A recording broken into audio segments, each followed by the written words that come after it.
Good afternoon, honorable members, and those under the sound of my voice.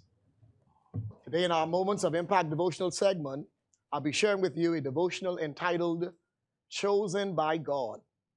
A story is recorded in 1 Samuel chapter 16, where God spoke to the prophet Samuel and told him to go and anoint one of Jesse's sons, whom he had chosen to be the next king of Israel. As Samuel was preparing to make the selection, he saw Eliab, the oldest son of Jesse, and he said, "Surely this is the one." The Lord said unto Samuel, "Look not on his countenance or on the height of his stature, because I have refused him.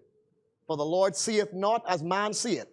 For man looketh on the outward appearance, but the Lord looketh on the heart." Then Jesse called all of his sons and made them to pass before Samuel. And Samuel said unto Jesse, "The Lord hath not chosen these." And Samuel said to Jesse, "Are here all your children?" And he said, "There remaineth yet the youngest, and behold, he keepeth the sheep." By Jesse's response, he was insinuating by no stretch of imagination you can be considering to anoint David to be king. And Samuel said to Jesse, "Send and fetch him, for we will not sit until he gets here." Samuel essentially said to Jesse, "The same one you have disqualified, that's the one we will wait for." They then went and they brought David in. And the Lord said, "Arise, anoint him, for this is he." Then Samuel took the horn of oil and anointed him in the midst of his brethren. And the Spirit of the Lord came upon David from that day forward. The moral of the story is, when you are chosen by God, no one can stop what God has destined for your life. David was destined to be king. But sadly, it was those closest to him, his family, his father, his brothers, who didn't think he was deserving of the honor of kingship. The lesson in this is that you'll be amazed to know how the people closest to you don't value who you are and what you bring to the table. In conclusion, I want to encourage each of you today, under the sound of my voice, to be just like David. Keep your heart pure, remain faithful with your assignment, and in the fullness of time, what God has for you, no one can take from you. My final thought today to leave with you is to remember, when you are chosen by God, your seat is reserved at the table for you. Selah, think and act on these things. Bow your heads with me today. Our Father and our God, we humbly approach your throne of grace and mercy. We thank you, O Lord, today for health and strength. We thank you, Lord, for keeping us in our right minds. We thank you, Lord, for never leaving us, neither forsaking us. We thank you, Lord, that even when we are overlooked by man, we are not overlooked by you. Thank you for your continued faithfulness to bring your word to pass in our lives. Today, we pause for a brief moment to praise and to glorify you. Indeed, you are a great God. Help us, O Lord, to keep our hearts pure, and help us to remain faithful to the assignment you've given us. Now, Father, we pray today that your presence will fill this honorable house. We pray, God, that you will continue to guide, govern, and direct the affairs of our nation through our political leaders. We pray today, Lord, for sound mind, clarity of thought, as these honorable leaders discuss the business of the people. We pray today that every effort will be made to make the wealth more common for every citizen of the Bahamas. Father, we pray that you will continue to prosper us, continue to advance us, continue to make your face to shine upon us, and be gracious unto us as a nation and as a people, even now and forevermore. For it's in Jesus' name I pray. Amen. Let us pray the Lord's Prayer. Our Father, who art in heaven, hallowed be thy name, thy kingdom come. Thy will be done on earth as it is in heaven. Give us this day our daily bread, and forgive us our trespasses, as we forgive those who trespass against us. And lead us not into temptation, but deliver us from evil. For thine is the kingdom, the power, and the glory, forever and ever. Amen.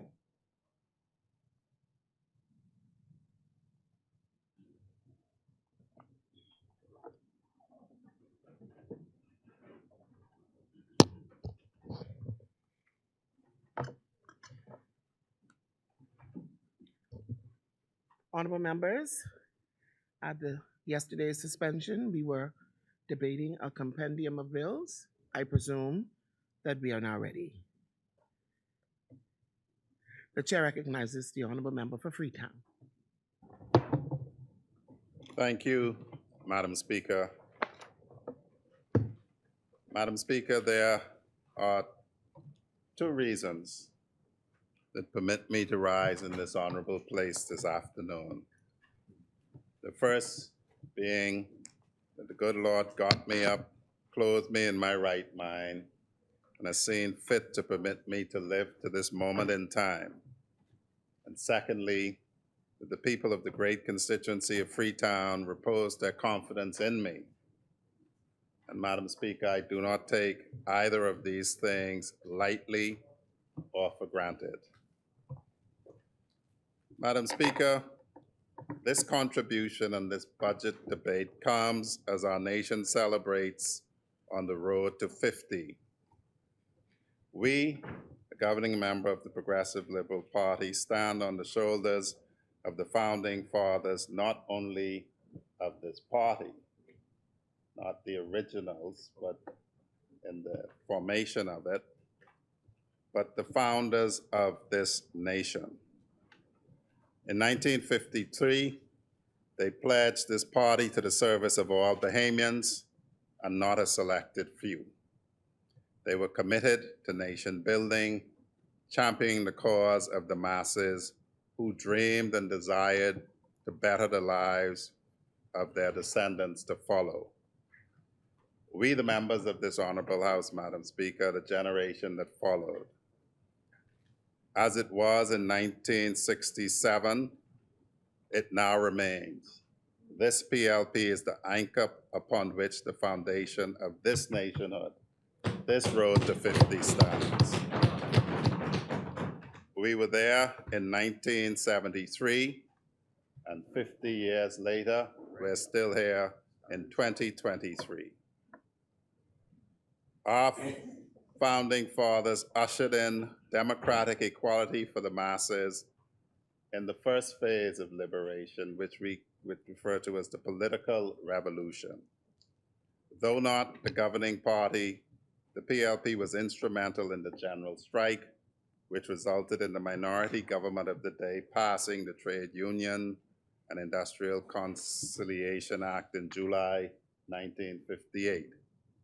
In addition, the Department of Labor was established, and as we all know, we recently celebrated Labor Day from the university on Wolf Road straight to Long Wharf, passing in front and through this historic square. This development in the political revolution was followed in 1962, when women were granted the right to vote.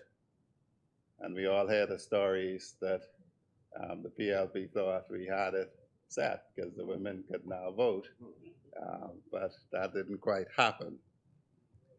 Today we can boast, this party can boast, about having an increase in female candidates, which in the past election reflected 30% of all the candidates were women.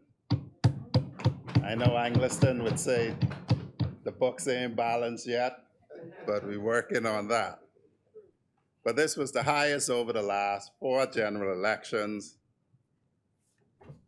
and we have the result today of the number of my female colleagues in Parliament and in fact around the table in Cabinet. In 1973, Madam Speaker, we birthed an independent nation which will be celebrating a 50th year of independence on the 10th of July.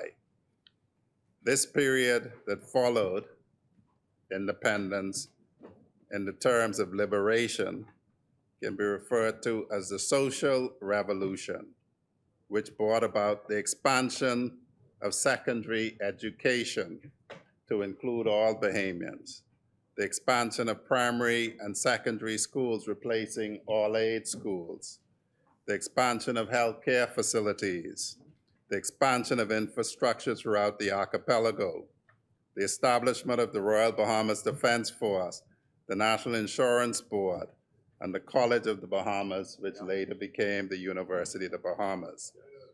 And a PLP administration was responsible, Madam Speaker, for all of those things.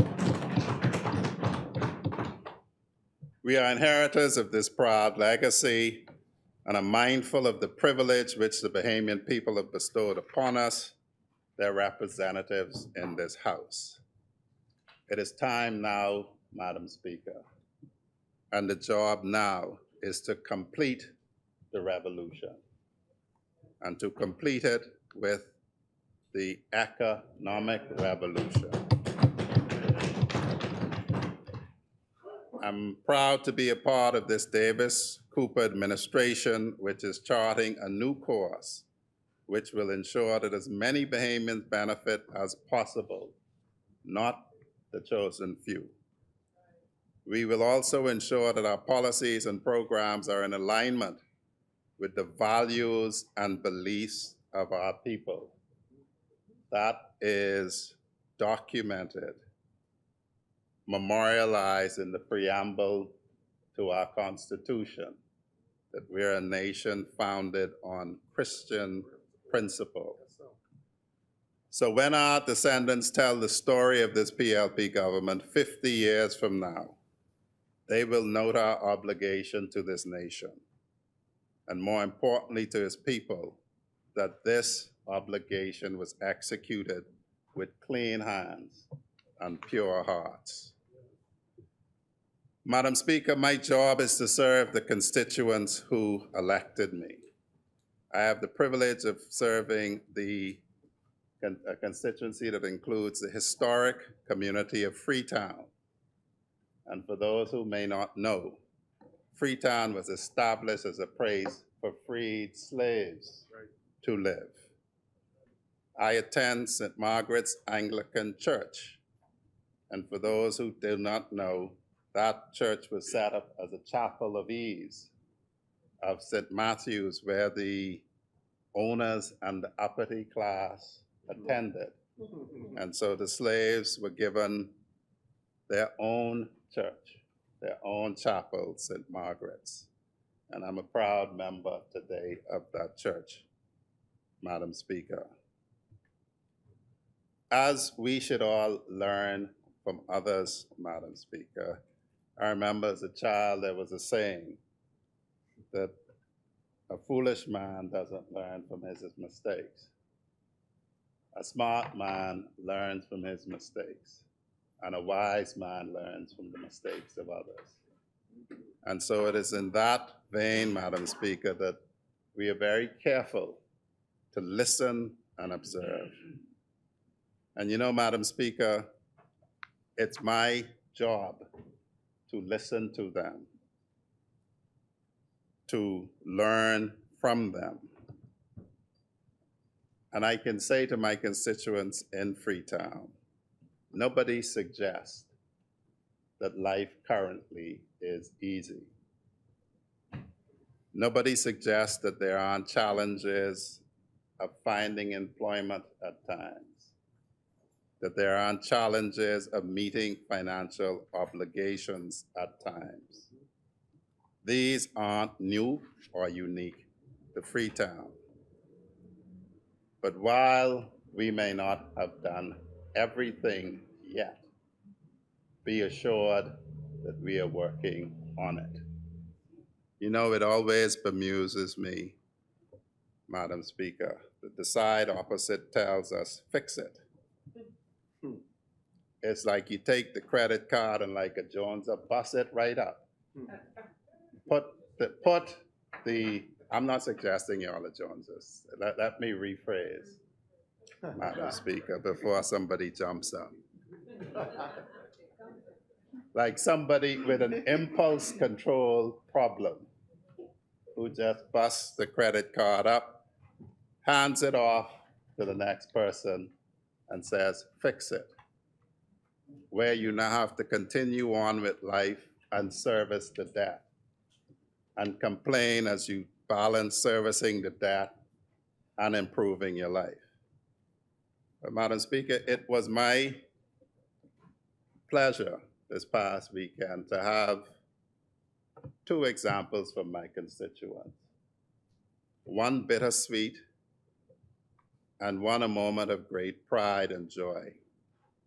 The bittersweet moment, Madam Speaker, was my attendance at the St. James Native Baptist Church on the occasion of the celebration of the life of Iva Moxie McPhee. She was born on the 1st of July, 1931, and died on the 20th of May, 2023. Had she lived to the 1st of July, she would have been 22. The other event, which is one I share with the member for Angliston, is 92. If I said something else, Madam Speaker. The other event that I share with the member for Angliston is the pride of a proud mother when her child, the head boy from Uriah McPhee Primary, Kessner Michelle, made it to the finals of the primary school student of the year. What do we take from this, Madam Speaker? And this relates particularly to what we are doing when as government, as the Prime Minister indicated eloquently, we are looking after national security, economic security, and social security. Well, let's reflect on Iva Moxie McPhee. She was born in Andros, in Mangrove Key. She had all her schooling at the Mangrove Key All-Age School. She did not benefit from the social revolution that saw primary and secondary school afforded to all, as we mentioned earlier. She left Andros at 13, having finished school completely. And I want us to reflect on where we have come from, because we always hear a lot of complaints. But let's reflect on that. She moved to Hog Island. That's her vintage, which is now Paradise Island. And she was working from then to now.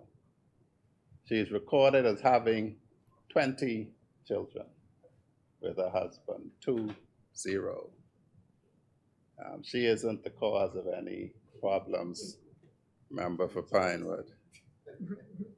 And while she had 20 children, they described her as hardworking because in addition to mothering and raising 20 children and looking after her husband, as women of that day were wont to do, she worked on a job of breaking rocks, cracking rocks to make roads, planting grass on ZNS, and domestic work, finally serving 30 years and to retirement with the Ministry of Education.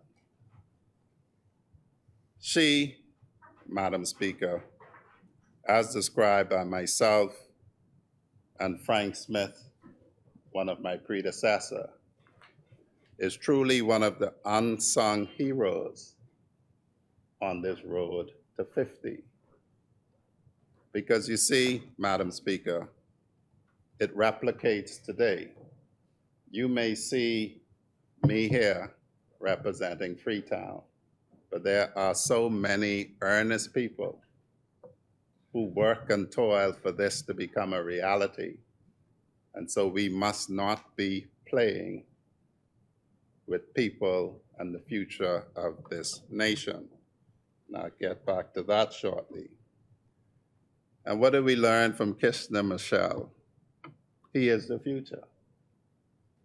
He is remarkably a young man doing big things when people only talk about the bad things that young men do. He is a young man excelling when the statistics tell us that young men today aren't necessarily stepping up and taking their place. And so therefore, Madam Speaker, we must be serious about the people's business, the people's whose shoulders we stand on, and the people whose future we directly impact.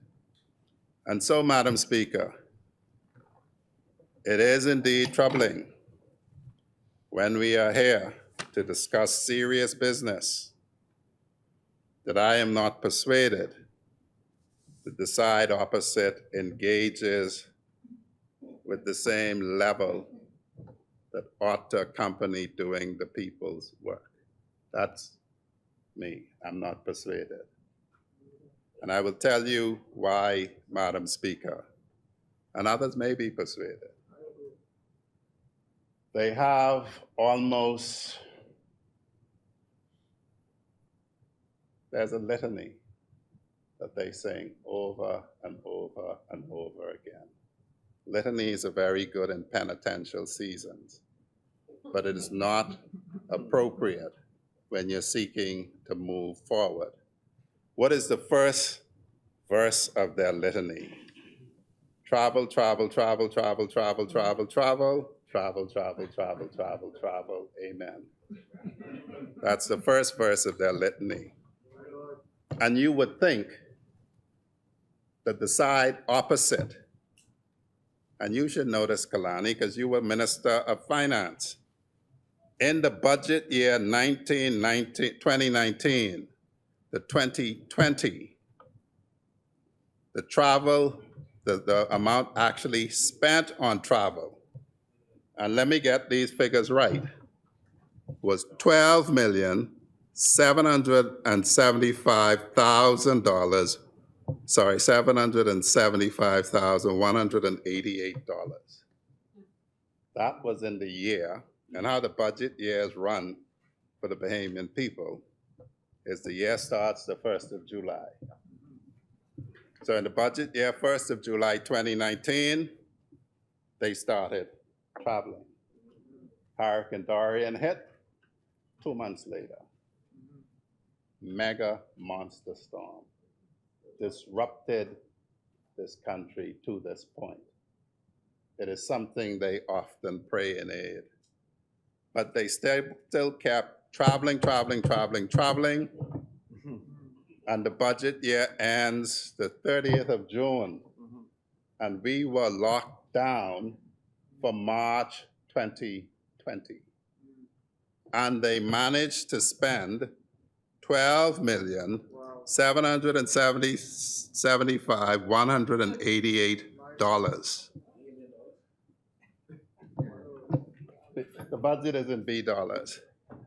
And they come here having spent that amount of money after Dorian, after locking us down for March, April, May, June, 4 out of 12 of the month. And yet they spent roughly, if I round that up, $475,000 more than they are complaining is budgeted for this budget period. Now, when things like that happen, you can't take people seriously who do that. And it's just very simple. How could you have the temerity of complaining about your successor administration spending almost $500,000 less than you on travel? And you were spending this money, like they keep wanting to say, busting it up, when Bahamian people in Abaco and Grand Bahama were suffering from Dorian. The rest of us were accommodating them, such was the storm. And then you lock everyone down where none of us could go anywhere. For March, you couldn't even leave your house for water. But you managed to spend $500,000 more than you're standing there complaining about being budgeted now. The old people would have said your mouth should be bleeding. How much you bite your tongue when you're doing that. And you need to stop it. The next verse of the litany, Madam Speaker, is bread basket, bread basket, bread basket, VAT, VAT, VAT, bread basket, bread basket. And it would have been good, Madam Speaker, if I could sing and chant properly, but I can't. So I have to make use of what talents the Lord has given me. And the Lord has given me a talent, Madam Speaker, called memory. And I remember when we voted for the VAT amendment bill, the only person who voted against the bill was my MP, St. Anne's. When the question was put on the whole act, he is the only one who stood up. And so everyone other than St. Anne's who brings his picture should be quiet about VAT on bread basket items because they voted for it. Oh, Kalani wasn't here. Kalani had thrown his blow and gone. So the record of this house should show that St. Barnabas voted for it. Yes. Long Island voted for it. Marco City voted for it. East Grand Bahama voted for it. Central Grand Bahama voted for it. So they should really stop talking if they voted for it. And you know, what's the point of order? No point of order. Thank you, Honorable Member. Thank you, Madam Speaker. The chair recognizes the honorable member. Thank you, Madam Speaker. If the Honorable Member wants to give all of the information, he would have also included the side opposite, put out an amendment that they voted against. We put out an amendment to take VAT off of bread basket items. So tell the true story. Like Mama say, don't try to half it. Tell the true story. You know, tell the true story. Tell the true story. Madam Speaker, Madam Speaker, Madam Speaker, Madam Speaker, Madam Speaker, and Madam Speaker, Madam Speaker. And in the full context, Madam Speaker, in the full context, we have consistently asked the government to take VAT off of bread basket items. They had the opportunity to do so. They had the opportunity to do so. And this thing about where they reduce it by 10%, that's a fallacy and that's garbage. Because if they were serious about relief, the poor people that need VAT off of bread basket items, they would have taken it off. And they still haven't taken it off, Madam Speaker. Still, only one government has taken VAT off of bread basket items, and that is the Free National Movement. The PLP put it on in 2015, and when they had the opportunity again to move it, they voted for 2021. So they could try all of these moves. Like I say, the Honorable Member could try all of these moves. The Bahamian people know exactly what this government has done.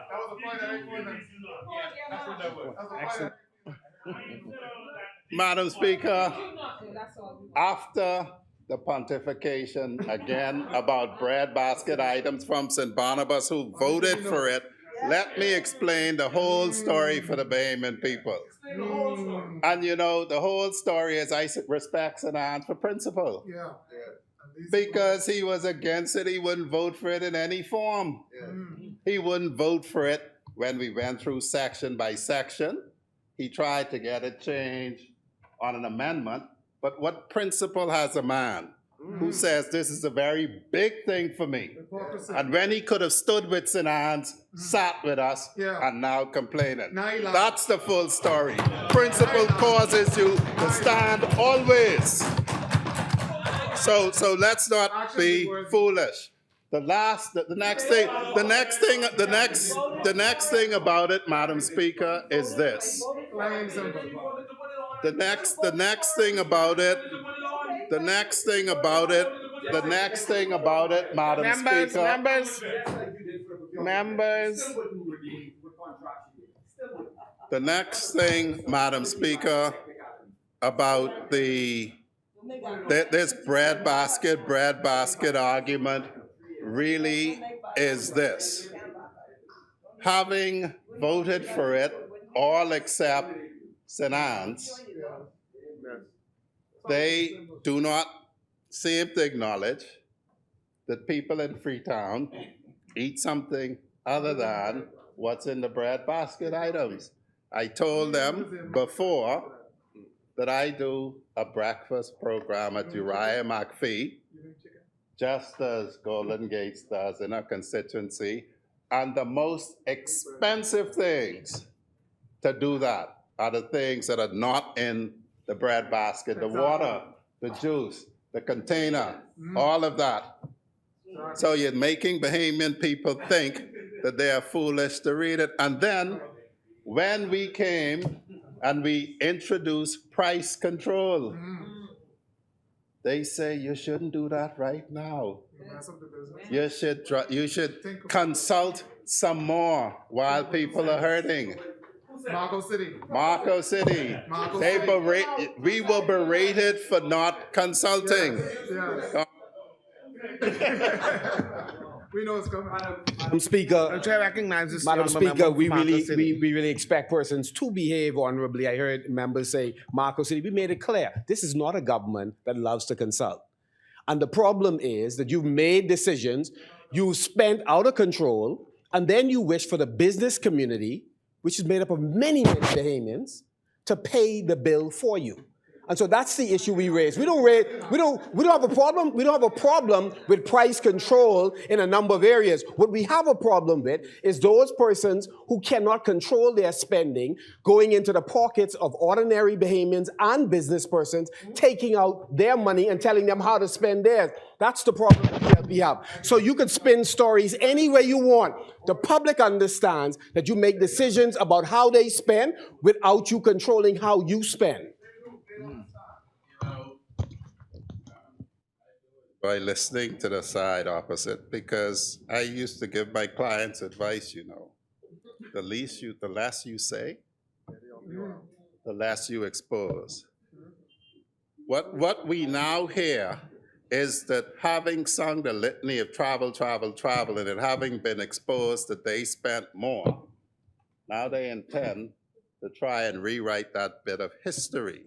But what we did hear conclusively from Marco City was his reason for objecting to price control, and we hear his reason. But the bottom line is, the person who went to the store for the price control item knows you opposed it, because you just confessed to it. So it is what it is. The reality is that VAT was reduced by 2% on everything. Everything. And so St. Anne's must be burn plenty current, like they say, because I don't pay VAT on my BPL bill, because my BPL bill never exceeds $300. That's right. So at the end of the day, the bottom line to it, Members, while they chant the other fable, is that when you look at their complaints, there is no VAT on BPL bills under $300, none whatsoever. And on the ones over $300, St. Anne should be thanking us for saving him 2%, because it went from 12% to 10%. It's as simple as that. It's like you don't understand maths. If it's under $300, no VAT. If it's over $300, the VAT amendment saved you 2%. But you're complaining about that. The next aspect of the disconnect. Don't break it down. That's something about it. Madam Speaker. That's what we had just now. Members,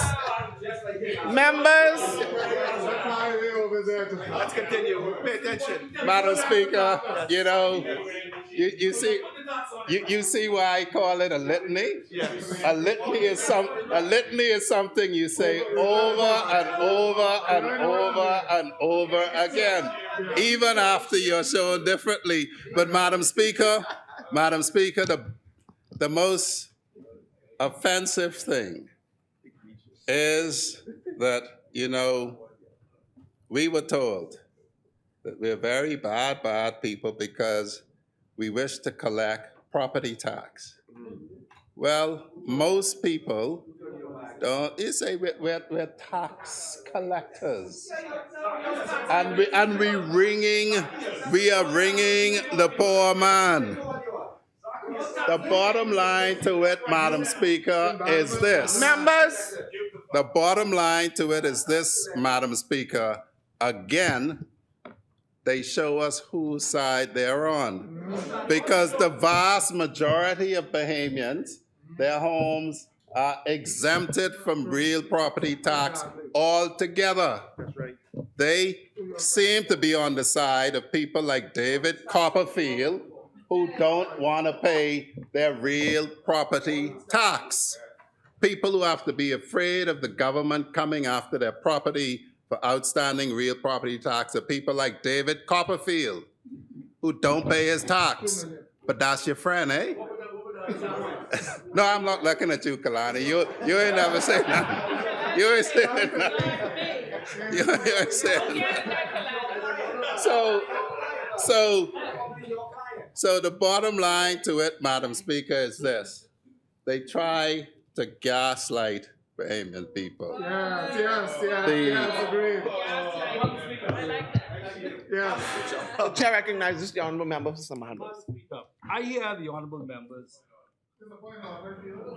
You're not the speaker, right? Madam Speaker, the honorable member talks about this label of tax collectors. The truth is they are taxing the Bahamian people left, right, and center. Everywhere you turn, there's a tax. This ain't what we saying, you know. This ain't what we saying. This what the people in your constituency, my constituency, everybody's constituency. Y'all are taxing the Bahamian people like crazy. So y'all can play with this all you want. The truth is, the Bahamian people know that y'all are taxing them left, right, and center. Yes, Madam Speaker. Yes, Madam Speaker. So stop taxing the Bahamian people. Stop taxing the Bahamian people trying to break their backs. Y'all are breaking the backs of the Bahamian people. And y'all can drink as much as that Kool-Aid as y'all want. The Bahamian people know what y'all doing. Order. The chair recognizes the honorable member for West Scrum, The Bahama. member for St. Barnabas is being abusive. Because the member of St. Barnabas Yes. is well aware of the fact that that is not a point of order. As the member makes his point, and if it bothers you, wait until such time as you speak. But it's not a point of order. I agree. Freetown, you may continue. Madam Speaker, you know, again, I tell them, when I used to cross-examine people, I never stopped them from talking. I never stopped them from talking. Because St. Barnabas is telling us, people in my constituency who don't own a home, who the only tax they pay is VAT, who we've effectively reduced their tax by 2% and put more items on breadbasket items have a problem. The people who are being taxed, Madam Speaker, and I would challenge them to show us anyone who falls outside of this class, is permitted. Article 26 says an interesting thing. It's the article that's against discrimination, right? But it says that that article shall not apply for the appropriation of revenue or other funds of the Bahamas or for the imposition of tax. And the one thing we have done is chosen deliberately to tax foreigners. 80%. To tax foreigners. The Bahamians who pay more tax. Let me get this correct from, let me get this correct. You gotta follow. The majority of Bahamians, You can mess it again. let's walk slowly through this. The to miss it again. Walking slowly through it, the only tax that the vast majority of Bahamians pay is VAT. That has been reduced by 2%. Plenty of the people in St. Barnabas only pay VAT. They don't pay real property tax. They don't go on cruises to be affected by that. They don't own vessels. So the ones who go on cruises, admittedly, they would be in the 20%. So everyone, it would be known, and so the Ministry of Finance tells us, that the imposition of increased taxation falls largely on foreigners. And you know, my MP again sent us a good example yesterday. The transfer tax on the sale of property. We have effectively made it more expensive for you to sell to a foreigner than sell to a Bahamian. That should be something you all should be applauding. We've actually given Bahamians an advantage in buying land. Accident. He explained it at length yesterday. And so, Madam Speaker, they're very eloquent on demonstrating whose side they are on. But I thank, and Freetown will thank, the member for Cat Island, Rumkins, and Salvador for the breakfast program, and they're going to thank him for two reasons. One is the breakfast program, and one is the increase in the constituency allowance. Insofar as the breakfast program is concerned, that not only ensures you're properly set for your day, but it will relieve me from having to use constituency allowance funds to do it at the Uriah McPhee School, and will make the funds available now for other community projects. Now, my MP made it seem as if you just walk into the Treasury and get this money. I don't know what was happening when they were in charge. I can help the Bahamian people on what happened in the new day. To get it, you have to submit a report, vouch with invoices, and if you don't do that, you don't get any more. So, you know, even if it was a case of as a man thinks in his heart, so therefore is he, the Prime Minister and Senator Alcides, the Prime Minister and Senator Alcides has made it such that you have to actually put in a report and lodge your invoices so that you can get any of it. So to give any impression to the Bahamian people. And maybe, I don't know, I need to check somebody who was in during their time. Maybe that's how they do it. We do it where you have to vouch it, you have to show it. And so Freetown is thankful that the constituency allowance is freed up so that the breakfast that we used to put it on now is done by the government. We can put it on other things, and the amount to assist is increased as well. Freetown is grateful for that.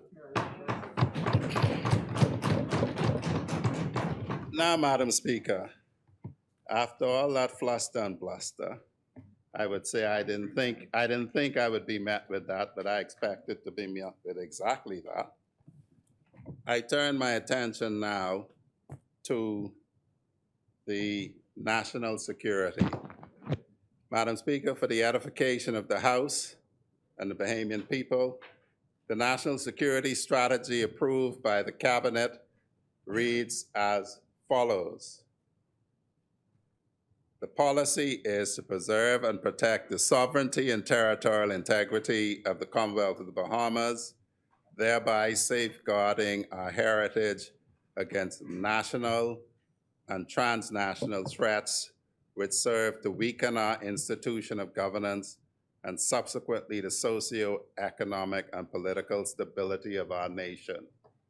Head 2, ensure that our institution responsible for good governance, our democratic principles, the judiciary, the security forces, are well equipped with 21st century technologies, manned with globalized human capital, and undergirded with social responsibility to collectively share in national development.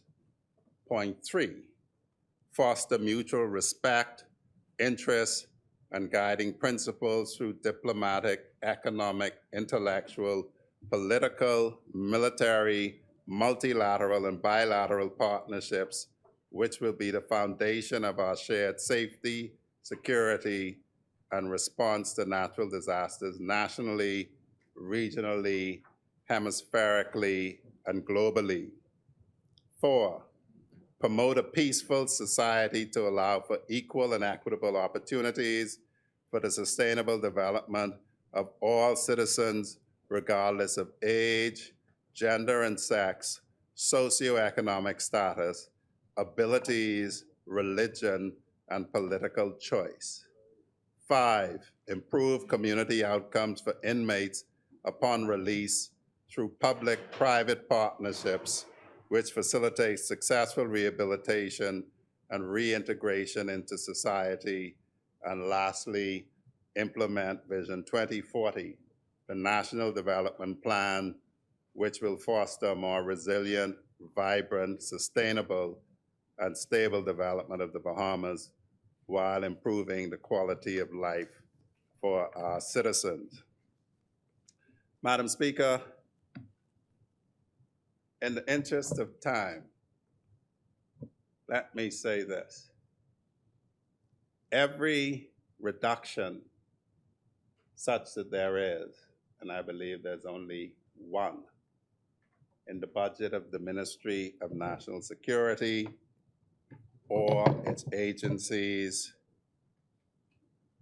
the only reduction is with regard transportation equipment in the capital budget. And the reason for that should be obvious.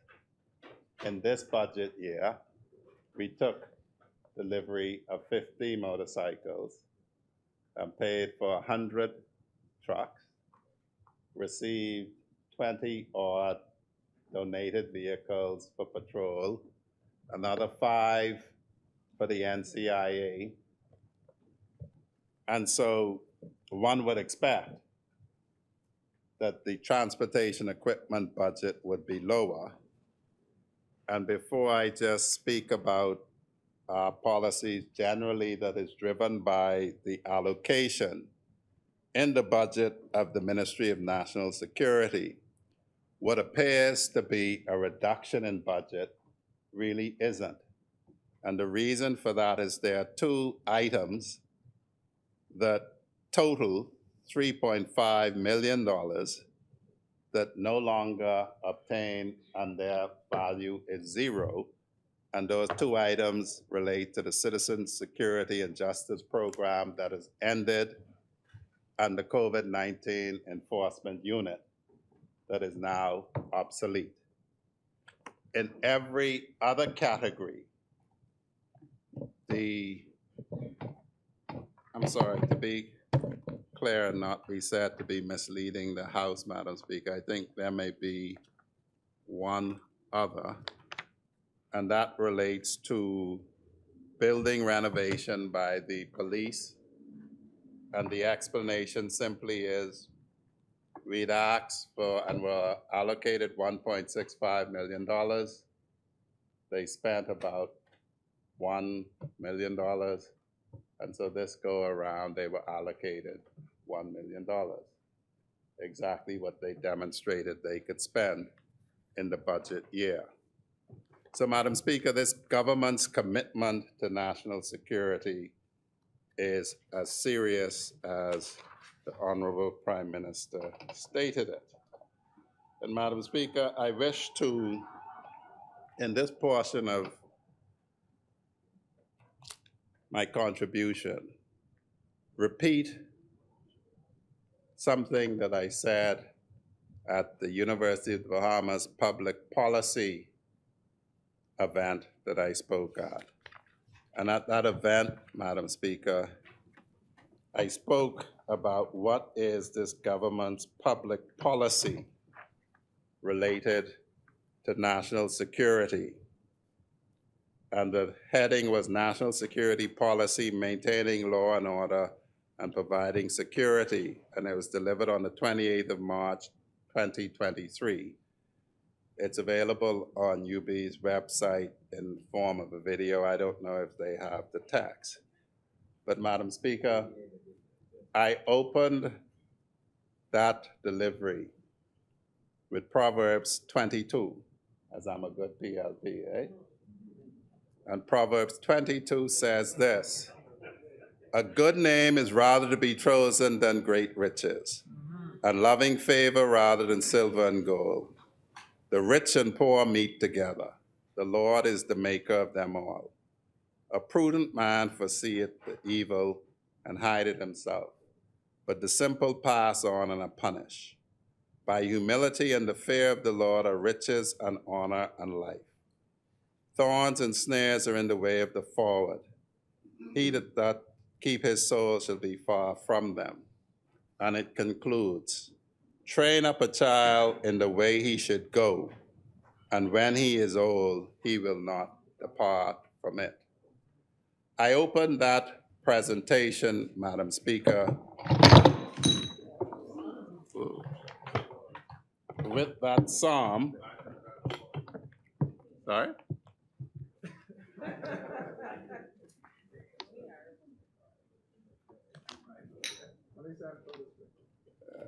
I opened that presentation with that psalm because when one looks at Vision 2040, it's not really rocket science, you know, Madam Speaker.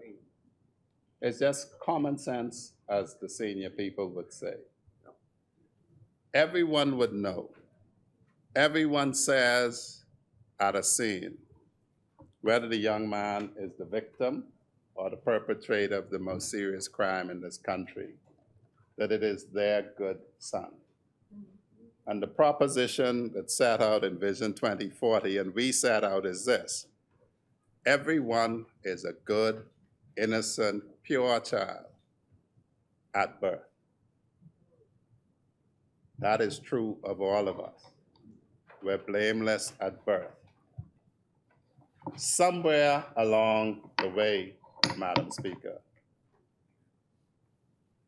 from zero, from newly born, to nowadays, unfortunately, 14, 15, some of our young men go so off the path that they resort to the most serious offense on the criminal calendar, murder, from the age of 15 to about 27. And so Vision 2040, which was a bipartisan effort of everybody for once getting together and looking at it, made the very simple point, and we encapsulated in our policy the 4 tenets of it. It's prevention, so you seek to prevent people becoming criminal and delinquent. If you do not prevent them, then you have to detect and interdict them from their behavior. Once you interdict them, you have to try them. And in the Christie Davis administration, it's called swift justice. And then, having tried them, there is punishment and rehabilitation. And we add rehabilitation because 99% of them will come out of the correctional institution. And so you have to be concerned about how they come out. I would say now, Madam Speaker, I don't think the Prime Minister went to the University of Miami, but he gives this sign, which is the University of Miami sign, because his concentration of effort in his mind for best results are to prevent it if it happens, and having detected and tried it, to rehabilitate. And so when one looks at the thrust of the security policy, one would not be surprised, Madam Speaker, to see at its core a concentration on prevention. And let me say this, Madam Speaker, before I set that out. Again, narratives are easy to spin if people don't check. But if you check, then the story is slightly different. And so, if you are a good salesman, you can sell snow to the Eskimos because you can persuade them that they're in great need. Madam Speaker, the Royal Bahamas Police Force and the Ministry of National Security collects and examines crime statistics. I have gone on record, Madam Speaker, to say that to me, crime is a sin problem. Thou shalt not kill. That's a commandment. Thou shalt not steal. Thou shalt not covet. We decriminalized adultery long time, Kalani. You safe. You safe, Kalani. Don't worry about that. That's why I stopped.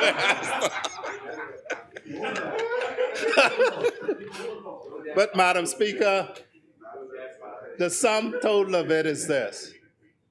I don't believe in counting these things because one murder, for me, is one murder too much. One armed robbery is one armed robbery too much.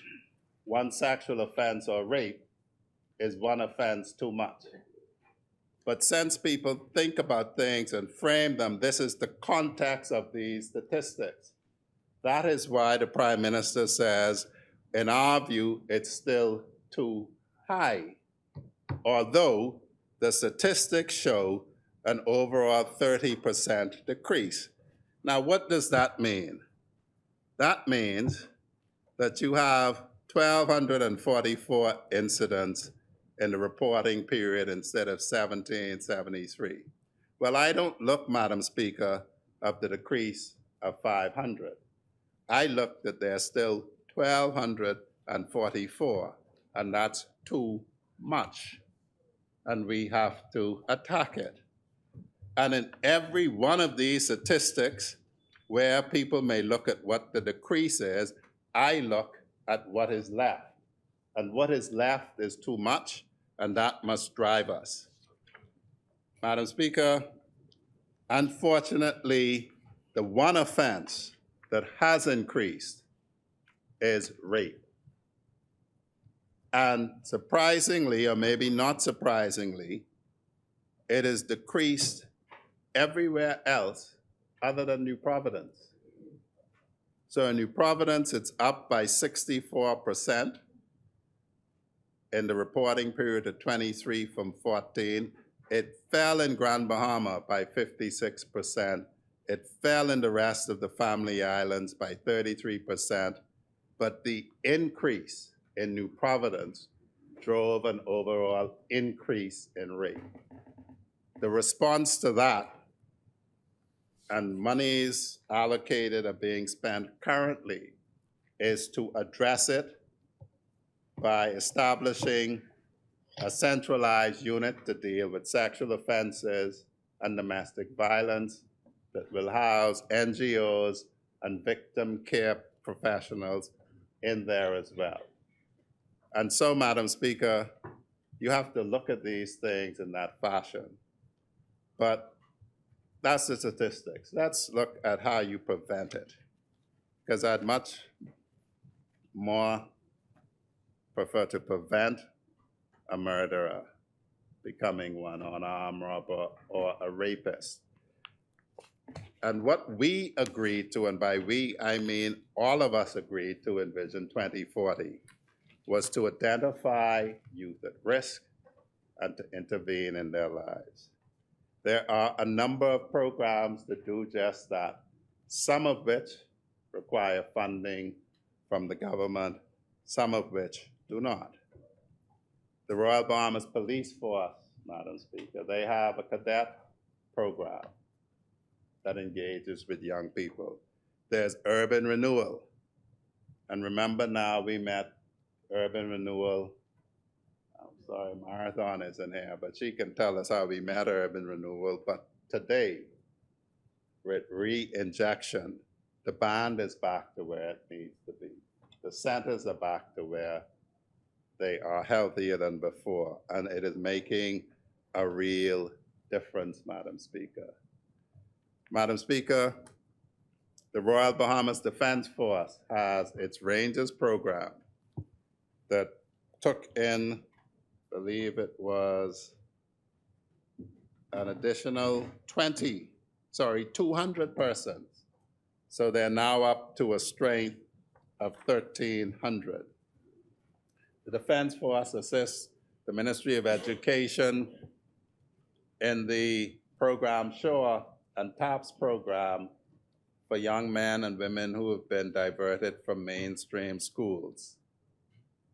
At the request of the Ministry of Education, the Royal Bahamas Police Force has made available to the ministry's school resource officers, who, because of what is happening on our campuses, now are a presence to ensure peace and calm as best as possible. I commend the member for Angliston, who, out of her budget, has sent these police officers around the world, mainly to the US at starters, to get trained up to properly discharge their functions.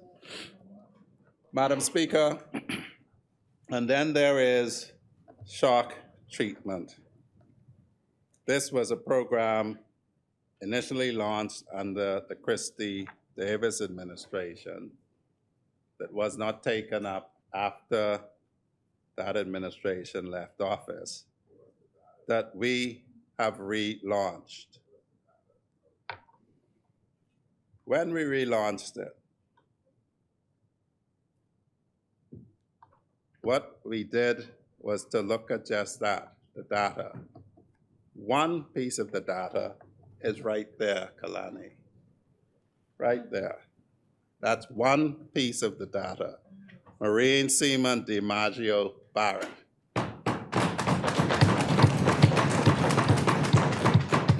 Another piece of the data is a participant who now isn't here, and if you're not here, I'm not going to indicate you, now works at Scotiabank and graduated with honors from R.M. Bailey. Yeah. Another statistic is a young man who started to work at Munro's Landscaping and today has its own business. Another statistic is a young lady who passed out a year ago on the Royal Bahamas Defense Force. Another statistic is a young man who is now a police officer. Another statistic is a lifeguard at one of the major resorts who works with the police K-9 unit on special operation. Another statistic is a barber who is a barber. Another statistic is a young man who is now a waiter at Atlantic. Another statistic is a young man who is now employed in the maintenance section of the Ministry of National Security. Another statistic is a young man who works in an underground cabling company. And another statistic is a young man who recently graduated from Florida Memorial University with a Bachelor of Science in Cybersecurity. The issue is this, Kalani. Havoc is being wreaked on our street by street gangs. And all one needs to think about when you start thinking about statistics is, what if the fellow who was in charge of a street gang had come through and been diverted? If he was the only one, what then? No program claims to be perfect, none. Dr. Reed, Carlos Reed can probably point to you, I know to it, of some participants who were not changed and ended up victims of the street. But it beggars belief that when you have, and we're not talking about criminals, what we're talking about is youth at risk. We have this saying, each one, reach one. And for your edification, Kalani, I ended my delivery at UB's Policy Institute with this question for all of us. Because fundamentally, whether it's shock treatment, whether it's the cadets, whether it's urban renewal, and I can come shortly to National Neighborhood Watch Council, is what do we do about addressing youth at risk? So when you see a child behaving, do you inform his parent? That's just the one child. That's just one statistic, but do you do it? When you see a child misbehaving, do you approach the child to seek to correct the child? That's one child, one statistic. When you suspect a child is the victim of abuse, do you report it or do anything about it? That's one child, one statistic. Are you actively involved in mentoring a child? Because if you're not, the Anglican Diocese currently is looking for persons, particularly men, to train as mentors for our young men. I don't see people as statistics. I see people as human beings. I see people as God's creatures. I see people who I am directed if I want to be in the group called the sheep as opposed to the goat. That I have to be able to say when I'm asked that I saw somebody in trouble and I did something about it. Stop looking at people as statistics. It's offensive. And so, The chair recognizes the honorable member for Kalani. I don't want the member to misunderstand me. All I'm saying, or misrepresent me, all I'm saying is in research, you look at the number of individuals, the type of background that they came from, et cetera, why did they come in? Then you look at the outcome. How many succeeded, what were the results, et cetera. That's how you do proper analysis. And then you do comparison with other studies, because you may have to add other entities to it. Thank you, honorable member. insist that how we do it is we produce a menu of interventions. So shock treatment is one. The level of criminality has fallen to a level, and Angleton can tell you, that HYPE is the next one. Helping young people excel. It's run by the Defense Force, Police Force, Corrections, the Ministry of Education through its administrators, its guidance counselors, social services through its social workers in the school, the Ministry of Health through its anti-drug program. It, in fact, engages the Aspire curriculum, which is documented, a discipline curriculum. It engages life skills, and having been piloted, the young people are now being followed. Perfection shouldn't be the enemy of action. Never let perfection be the enemy of action. And so we have a menu of items. HYPE is one such pilot that is running. We are measuring them by measurable metrics. The Second Chance program piloted in the South Central Division. Again, statistics are being collected, but in the meantime, we're intervening. And so the statistics on the Second Chance in their first iteration is 90%, but that's just once. The statistical person is gonna say, you have to run it over and over and over again. In the meantime, children are aging. In the meantime, if they're off the path, they're getting further off the path. And so these programs are a menu of options. The Royal Bahamas Defense Force and Commodore King and his wisdom has set up a National Youth Development Office to become the People's Defense Force in terms of actually going ahead and intervening in programs. Quickly, National Neighborhood Watch, Madam Speaker, is a program that basically permits everyone to participate. They recently went on a event to the US, looking for my notes quickly, and did very well. I'm proud to say that Jubilee Gardens came second.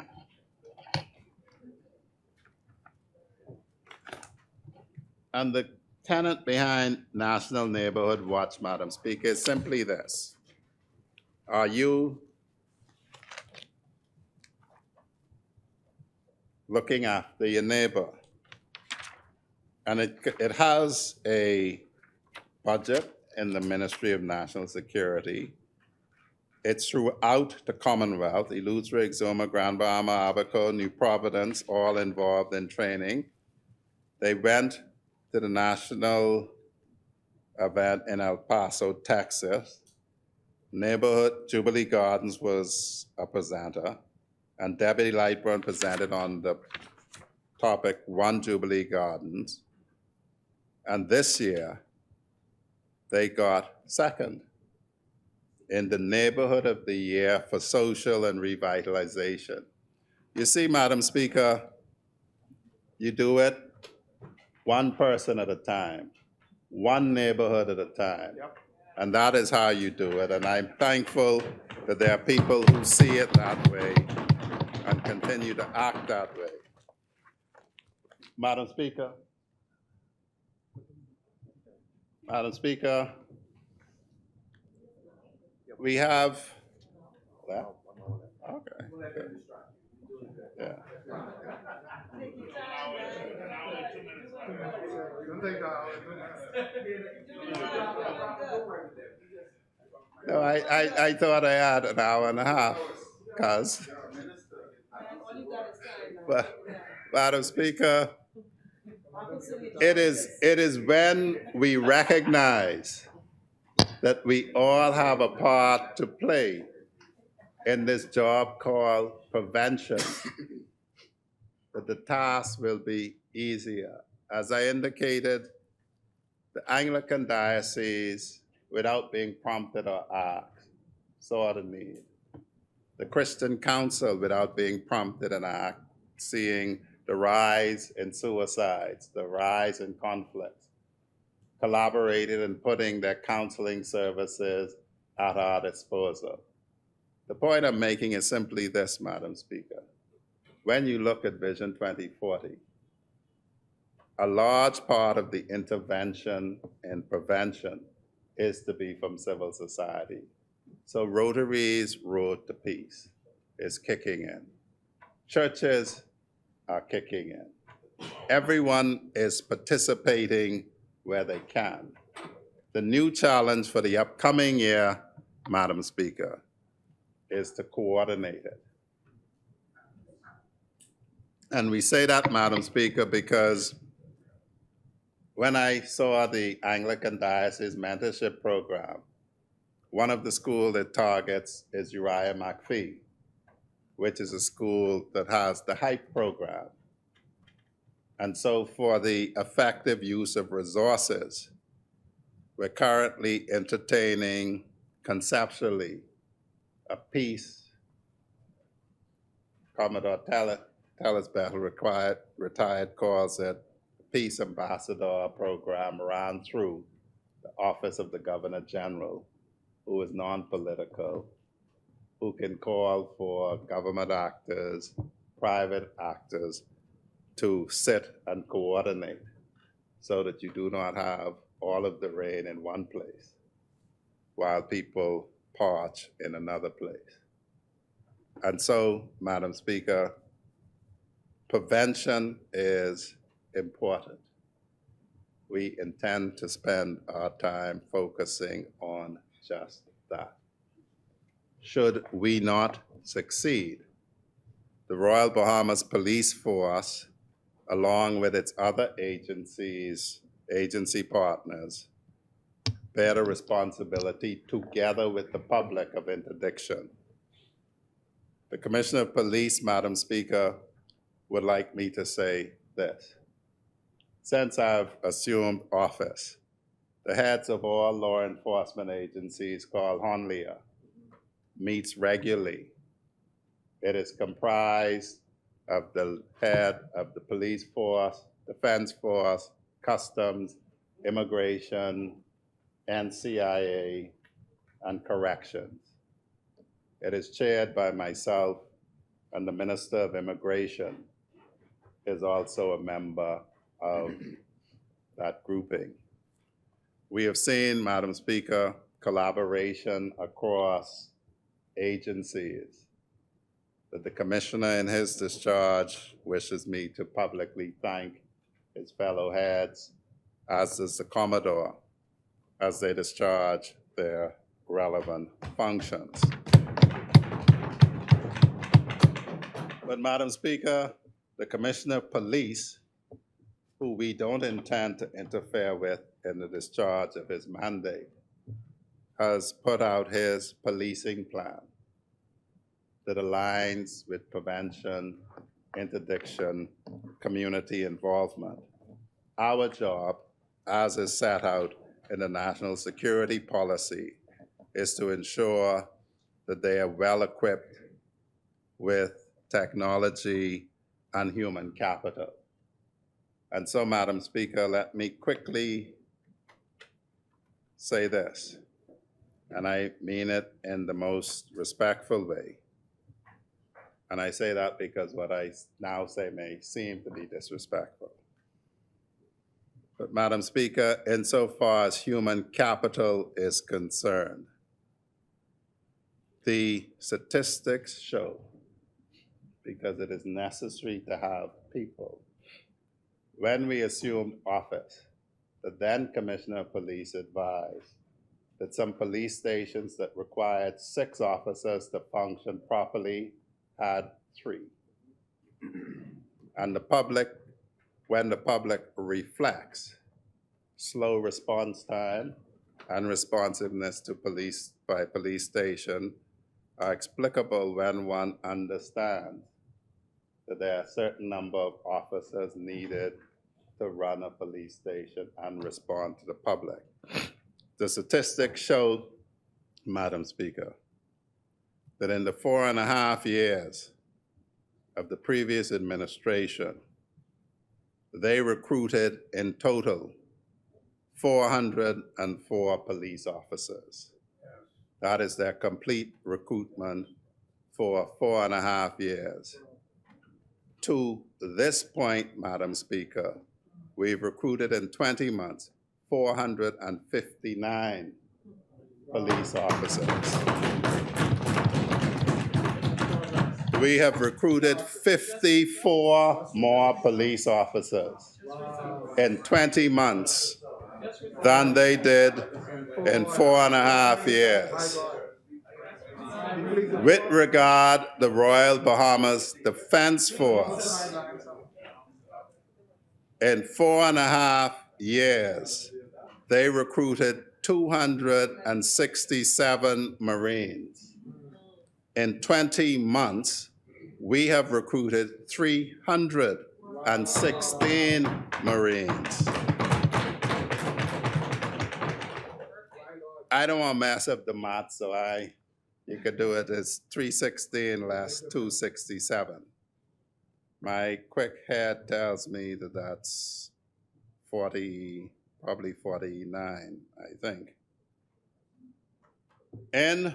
With regard, the Bahamas Department of Corrections, in 4.5 years, the previous administration recruited 134 correctional officers. In 24 months, Madam Speaker, we have recruited 205 correctional officers. So, Madam Speaker, human capital is very important. And so it wasn't a mystery that you have police officers, defense force officers and Marines, correctional officers having a year and a half vacation towards the end of their tenure. And so the facts speak for themselves. In addressing our national security strategy, we recognize that human capital is the most important thing. And so we've moved with dispatch to address the human resource needs of the three agencies under the purview of the Ministry of National Security. And from what I saw in immigration, the member for Carmichael probably has a similar story for his 20-month performance compared to the 4.5 years that preceded us. So thank the Lord for the 21st of September 2021. All of those agencies should be very thankful. Madam Speaker, it is not only, though, recruitment of people that's important. As Golden Gate set out, there are some nagging issues, some legacy issues that trouble persons. The services, apart from BDOC, can't complain so much about promotion as the public service can. But what there is legitimate complaint about from the forces, particularly I deal with the Defense Force first on human capital. There is an anomaly, Madam Speaker. The Defense Pension Regulation require that the allowances of Defense Force personnel are added to their pensionable emoluments for the computation of pension. Unfortunately, to this point, the public service has, in fact, let me put that inside to place it. The public service has worked out their pension as if they were public servants, disregarding the allowance. We hope, Madam Speaker, having spoken with Golden Gates, to move with dispatch to move the cabinet to address this long outstanding issue for retirees from the Royal Bahamas Defense Force.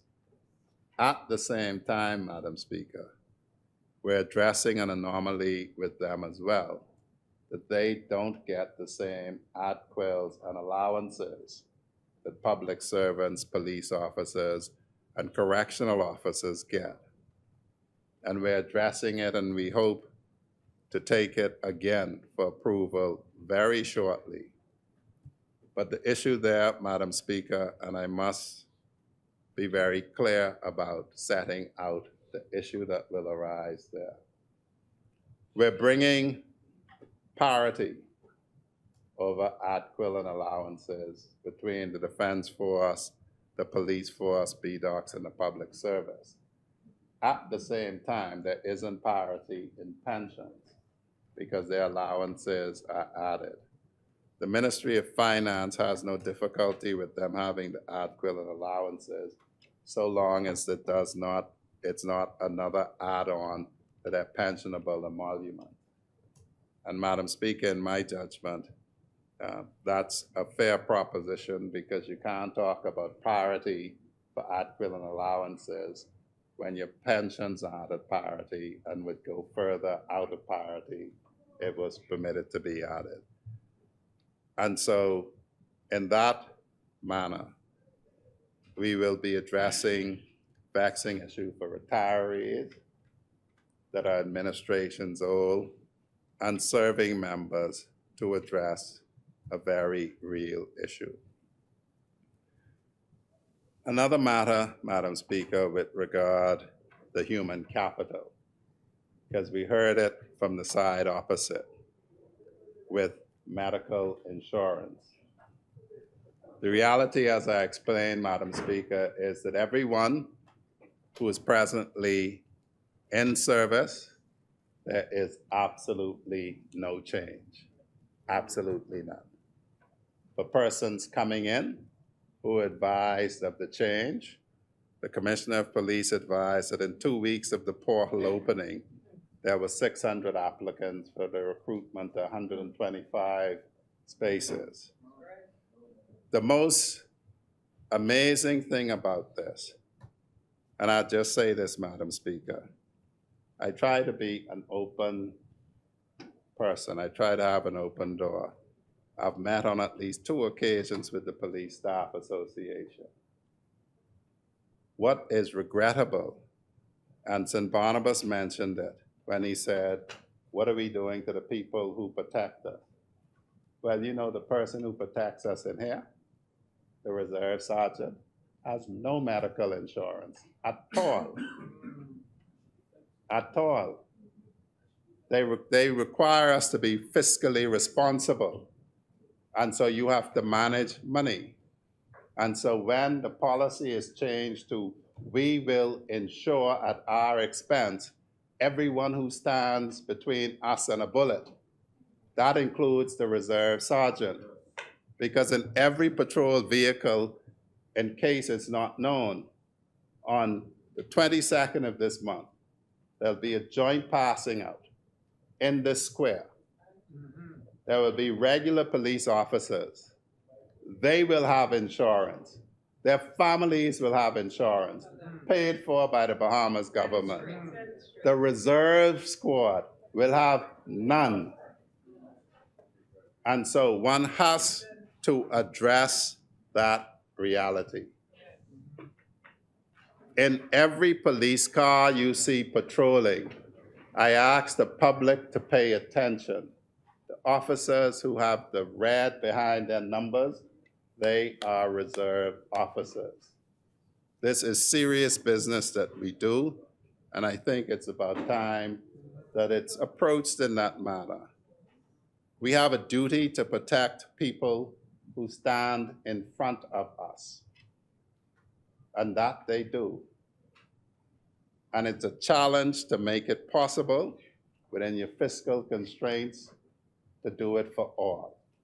And if this is one step that has to be taken to be certain that the reserve constable, sergeant, inspector who could be as easily injured in that car as the regular officer is covered, I have no qualms, Madam Speaker, in saying I didn't object to it for that very simple reason.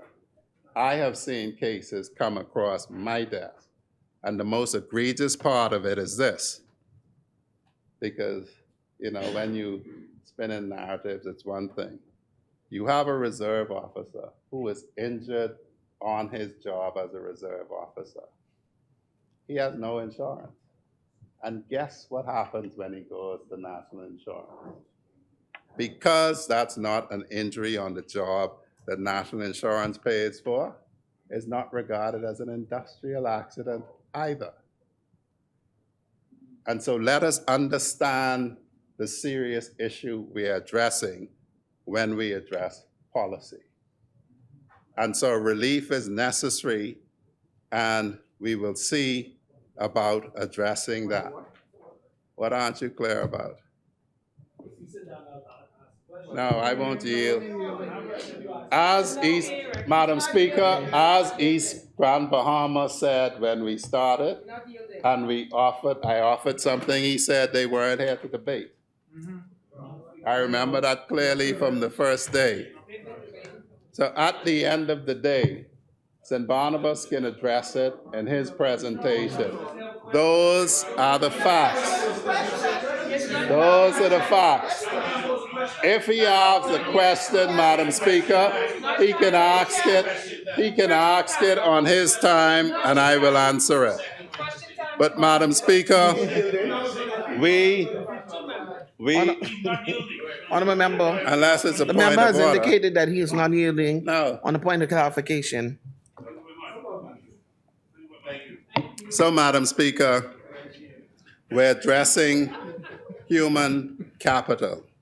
And it's important to equip these men and women who we depend on for our security with the tools they need.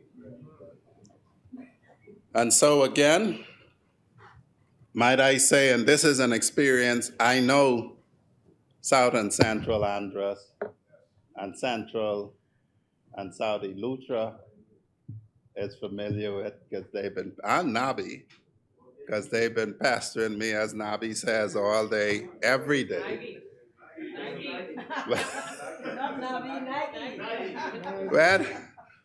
When we came to office, Madam Speaker,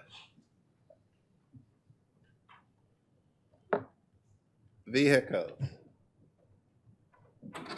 At one point, the police were renting a vehicle in Central and South Eleuthera. South and Central Andros related to me an account that at one point, when we came in, the police in Andros would tell you they could help you if you can come for them. So, Madam Speaker, when one understands that, one understands the justification for the spending that occurred. And I was asked, Madam Speaker, why are you getting diesel trucks? Well, all one has to do is look at Exoma A, Angliston. All one has to do is look at the Western Division. In a good spell of rain, the patrol cars do not have road clearance to get out on patrol. So the result should be obvious, which is why they're going that way across the region. God forbid we have an emergency. You can't put a generator on the back or in the trunk of a car safely. You can't put materials in there to transport them from one end to the next. That was what the police asked for. They gave their justification, and as is our duty under our national security strategy, we executed for them.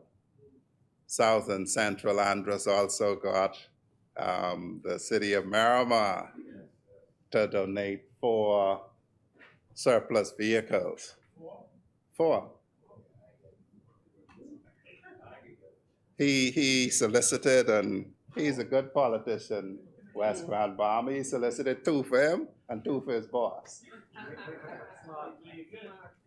So it is this effort that is necessary, Madam Speaker. Madam Speaker, you know, reflecting on it, there's one last thing I want to say about the human capital before I move to the needs of the Defense Force, how they were met. The thing that's most amazing to me is when you go to these passing outs, like young Barrett. When I went to they invited me to their banquet. I didn't have to pay, so they weren't getting me to pay. But when you see the pride of young people who are getting in a position to serve their country, the confidence that having this opportunity, and you know, our agency, Madam Speaker, are now recruiting from all of the islands, and they go to the islands. The police exam in Eleuthera was in Governor's Harbor on the weekend. We are coming to you to give you that opportunity. And so if you just think statistically about the number of young people we've given that opportunity to in 20 months, and compared to the number of young people they gave that opportunity to in 4.5 years, you will see that this is an issue not only of national security, but of economic security. And so there is convergence in results. But I digress, Madam Speaker, because the most disturbing thing when I came to office and I visited HMBS Coral Harbor is to see they have a number of vessels tied up there. You would think they have more than they have because they're vessels that are essentially out of service, but still there. But there was a notable vessel there. And I noticed it because it is a vessel that is in a model in my conference room. A vessel that is in a picture on the wall of my office.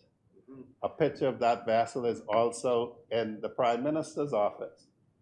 And that vessel is the HMBS 80 Hannah, which instead of being repaired by the insurance funds, was tied to the dock and being cannibalized for parts. They didn't like that name. Well, Madam Speaker, a part of our strategy,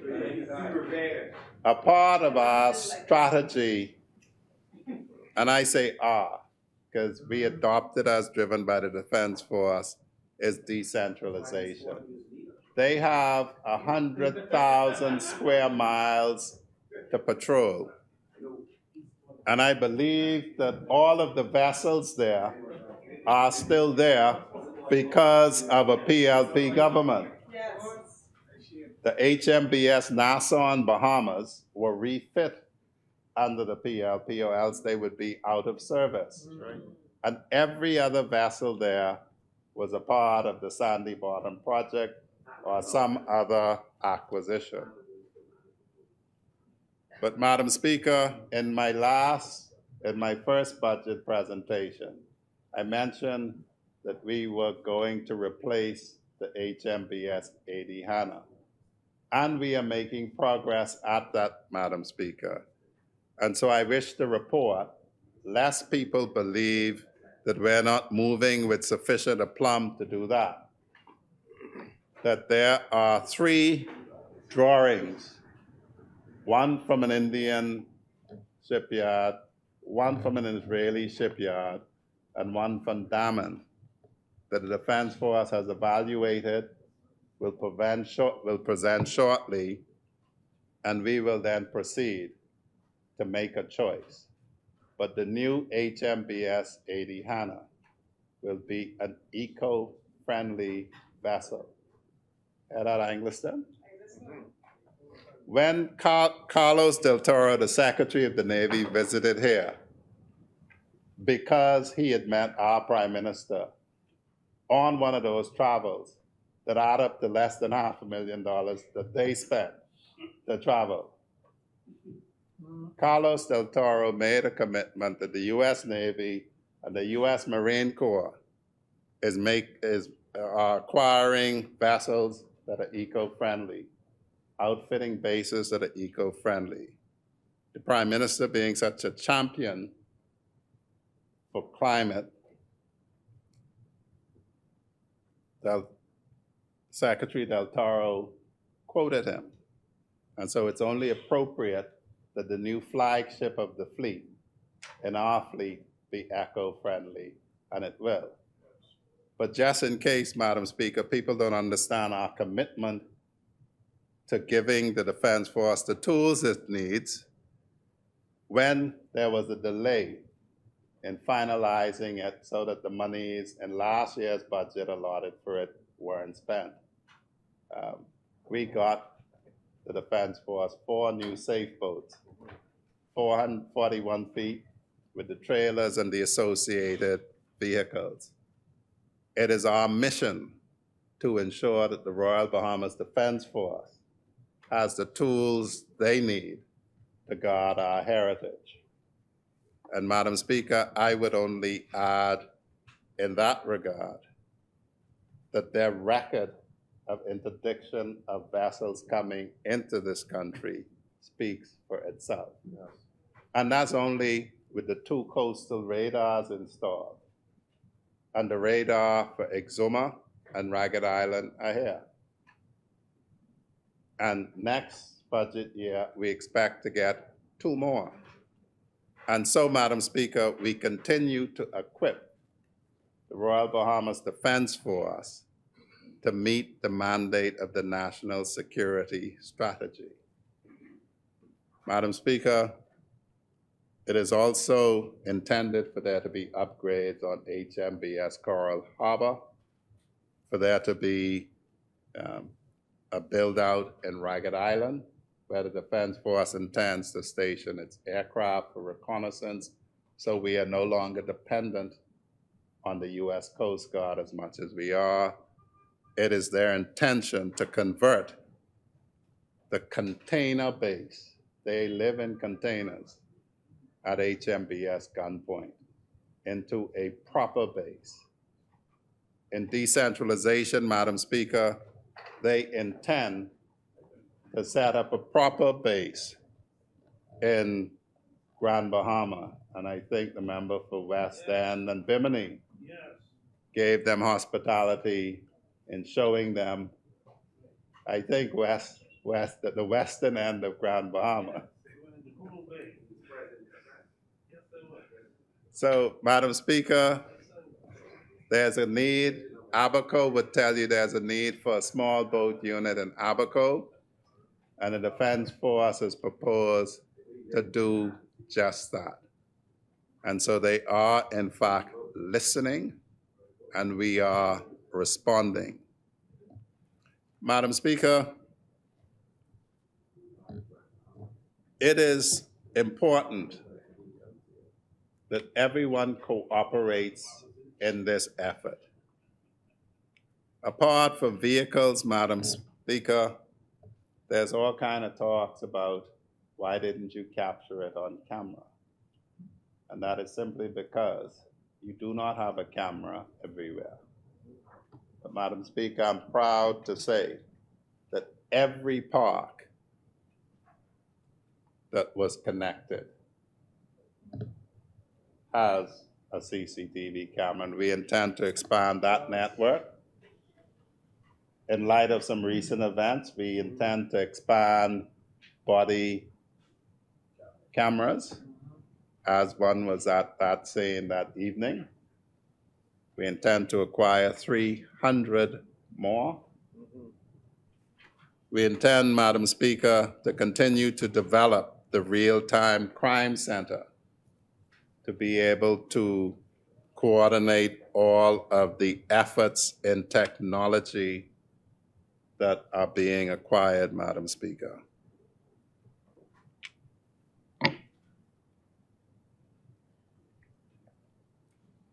Madam Speaker, that brings me now to VDOCs.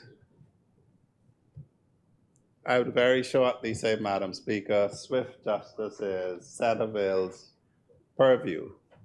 But I'm proud to say that at the urging of the police, a second magistrate has been appointed whose sole function or his concentration is firearms matter.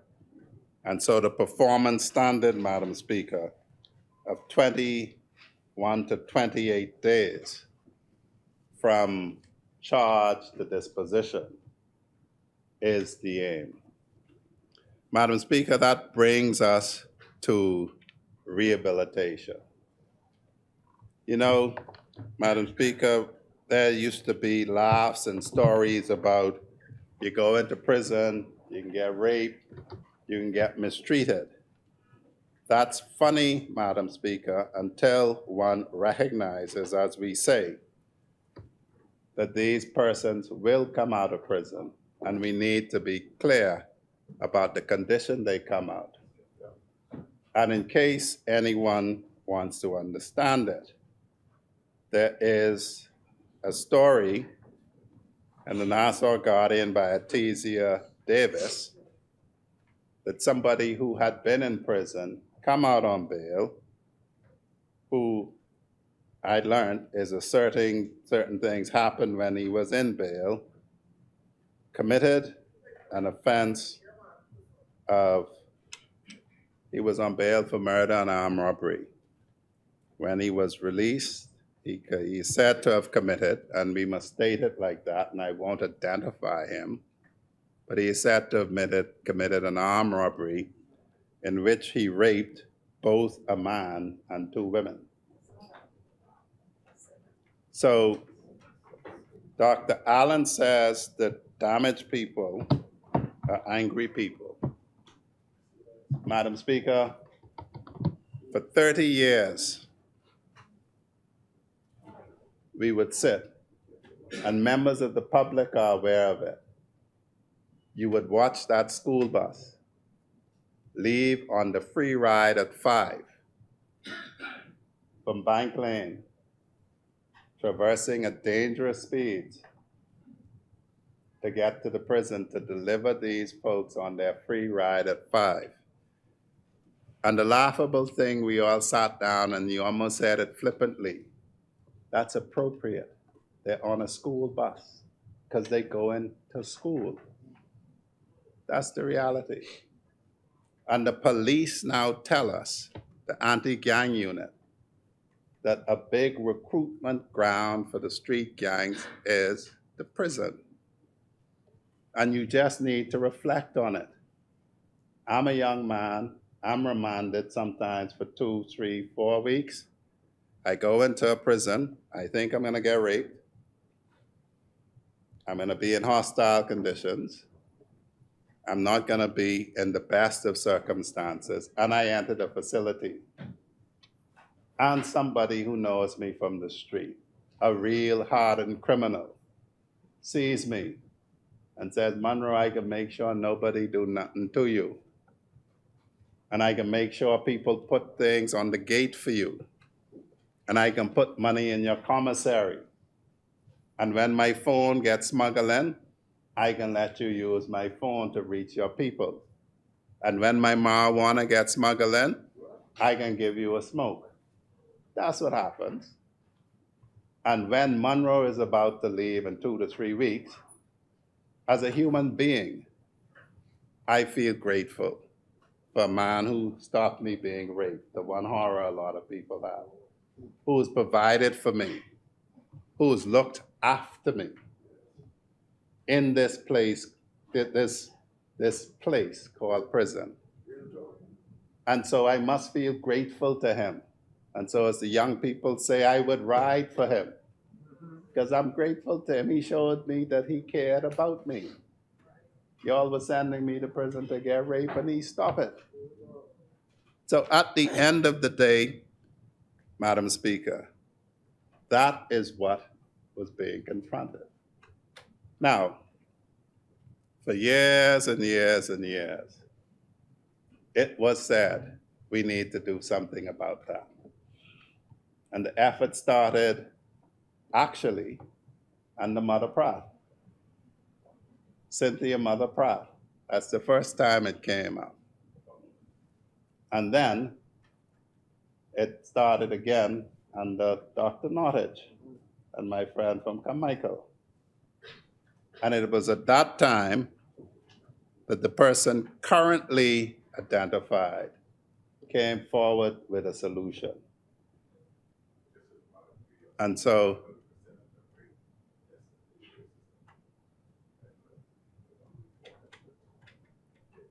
I'll stick a pin to answer that, Madam Speaker.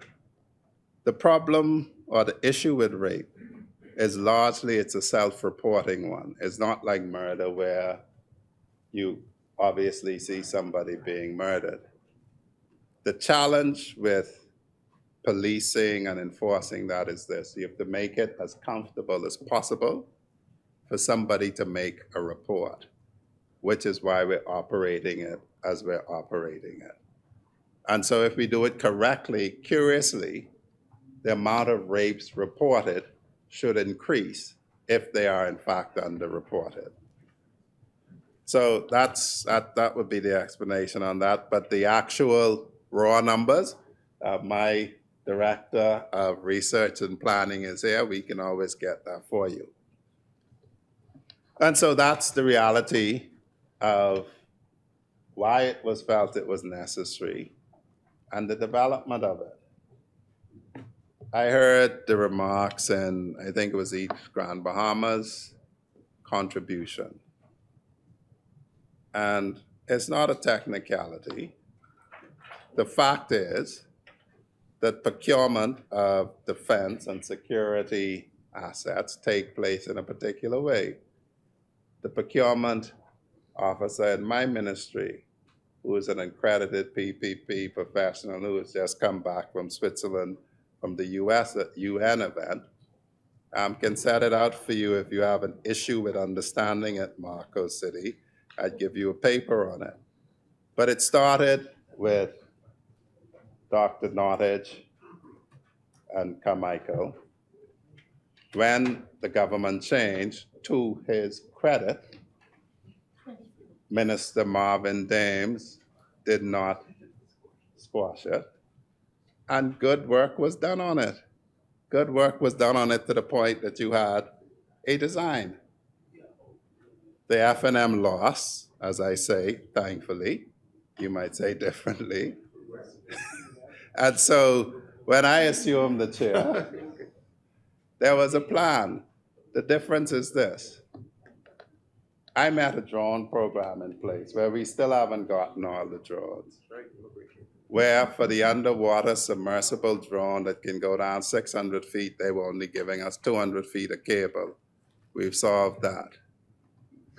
Where they gave us a blimp that can't stay up in the breeze. We solving that. We can solve your drones too. So the difference when we approach it is this. This is the people's money. I don't know this company Steel Cell. They tell us they could do all kind of things as did the drone company. So building on the work that Minister Dames did, we sent a team to actually look at Steel Cell's factory. And they did. They looked at it. If you read the press has had many meetings over at Marco City. So the PS went. A project officer went. You, Marco City. St. Barnabas still ain't come to see the actual prison. He could come see the actual prison, and in the actual prison, all of these documents are here. Yeah, but y'all talk a lot, but y'all don't do that much. But, so you have to, how we do it is you have to go and you have to say you could do this. I need to see your factory. I need to see it operating. And on top of that, the people gone and talked to 2 actual facilities that they had built to talk to the people to say, what was your experience with these people? Because it's the people's money you're spending. So you can't play around with it. Nope. Now, the other issue that you wish to address is this. You say, oh, the cost. There are 2 structures. There's a virtual court, because again, Centerville people say, the Court of Appeals says they don't want people coming down. And so there's a virtual court that will save money in transport to and from the islands unnecessary, and that is there. Also, Marco City, you now have, what we met, didn't have a chapel. We are based on Christian value, and it didn't have a chapel. It didn't have a Supermax facility to isolate hardened, serious criminals from those who weren't. It didn't have classrooms to teach the people so they can come out reformed and different. It didn't have a programming unit. It didn't have an administration building. It didn't have a medical unit to prevent you having to take them down to the hospital, and Kalani could tell you when prisoners come to the hospital, it's locked down. It didn't have a mental health unit, and we know that there have been 3 persons who have died in circumstances involving mental health challenge, and it didn't have a mental health housing unit. That's a well. No, no. Well, what it did have, the American Correctional Association, who we consulted, said it could not be certified as a correctional facility because it had no correctional content. And what is now proposed has correctional content, separating hardened criminals from those who aren't, providing chapel space, providing classrooms, providing a mental health medical unit, providing a medical unit for ordinary things, providing program reminding, providing administrative buildings. And that is what they have. And the proposed PPP investor is the one that I inherited from Minister Dames. And so that's for East Grand Bahama, the full tale on that. But that's only a part of rehabilitation, you know. The other part of rehabilitation is this. Apart from programs to teach them, we have to accept them back into the community.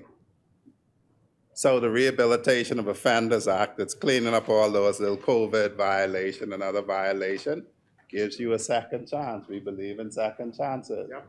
The prerogative of Mercy Committee is, in appropriate cases, removing blights on people's record. We believe in second chances. It's important. And what is most important in terms of prevention, in terms of rehabilitation, is the need to have a system that we're going to move to that makes you have an incentive to behave, and that's parole.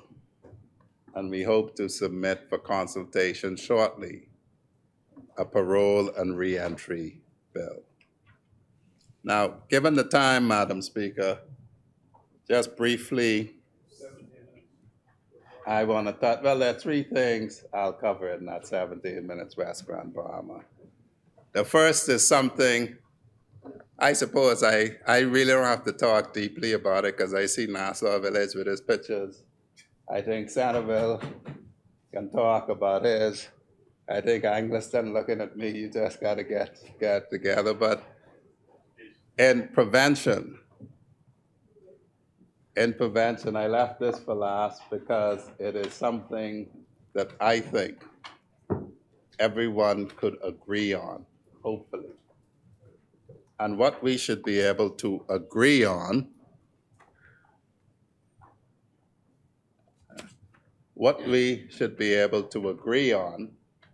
is that community is important. You have to be your neighbor's keeper. And so community centers is something that both administrations, to give credit, believed in and valued. I think you all did Edmund Moxie. Did they do Parker Street? Yeah. They did Edmund Moxie, which is a facility that's proper and has resources. We have broken ground on Nassau Village. We hope, I'll leave the member for Centerville to say where we are with Centerville. I wouldn't be able not to take care of the member for Angliston. The land that's been assigned in Freetown is there, but the point is, Madam Speaker, is we're going to crack this nut with the help of everyone. And community centers are a good source of that. Yes, sir. And so we're excited. I've left that for the last because I hope there's no dispute over it. Quickly, Madam Speaker, in the last 15 minutes. The PLP is responsible, I think, for all the institutions in this country. The Cabinet has approved the formation of yet another, and that is the Bahamas Wildlife Enforcement Network. And to be quite clear what that is about, Madam Speaker, that will be an armed enforcement unit tasked with enforcing and protecting natural resources and the environment. And they make it quite clear what natural resources means. It means everything down to fill, down to trees, down to dirt, everything that's in the natural environment. There is a need, and in the blueprint for change, Madam Speaker, this was foreshadowed, and Barwin is yet another institution that the PLP will be birthing. It now has a steering committee with seconded officers, redeployed officers who are working and building the framework. We hope to bring legislation to Parliament in this session to set it up. It is important, Madam Speaker, that you have an agency with focus, laser focus on protecting the environment. And it's necessary. You know, I was at Harbor Bay, and somebody who worked with the National Trust came to me and said, somebody is dredging in Bonefish Pond, and it needs to be investigated. And so this will be an agency that you know will be tasked to address just that. Sorry? Yes, that they will be an armed enforcement agency. The closest replication to it, Kalani, because we're not reinventing the wheel, would be something like Florida Fish and Wildlife, only with a wider remit to include everything. We know, Kalani, as you must know, even when there are storms, people come in under the guise of helping us to spirit out our pirates, our fauna, our plants. It's about time we take it seriously to address it. And so, Madam Speaker, I would announce that hopefully within this legislative session, not this one, the one that restarts, we should be bringing the bill that's now at law reform, releasing it for consultation. Madam Speaker, I don't think I would be forgiven if I sat down without addressing something that brought us all here, including you. And that's the Parliamentary Registration Department, responsible for the conduct of elections. There is an acting parliamentary registrar, Commissioner Arthur Taylor, who is supported by consultants and a staff there. They have logistically visited Family Islands and made a determination that they need satellite offices in the Family Islands to properly drive the registration process. They have identified sites, and you'll like this one. Most of them come without budgetary implications because they are local government sites, and also would be manned by somebody who local government already now tasked to register persons. And so you will see very low budgetary impact from that, Madam Speaker, but it is a necessary action as we have a permanent register that we must be sure is accurate with the movements that happen. Madam Speaker, there is also currently going on ICT work, information communication technology work at the Parliamentary Registration Department. And this is designed to digitize the process of the creation of voters' cards, the keeping of records from a paper record straight up to something that is permanent and easily managed. There is also being looked at, along with DTAD, Madam Speaker, a getting rid of the paper voters card, something that ought to have happened a long time ago. I'm advised, Madam Speaker, that the Parliamentary Commissioner has made himself available for consultation by the chairman of the side opposite, certainly the chairman of the governing party, and holds himself open to be consulted on anything that's within the purview of his department, and we support him in that, Madam Speaker.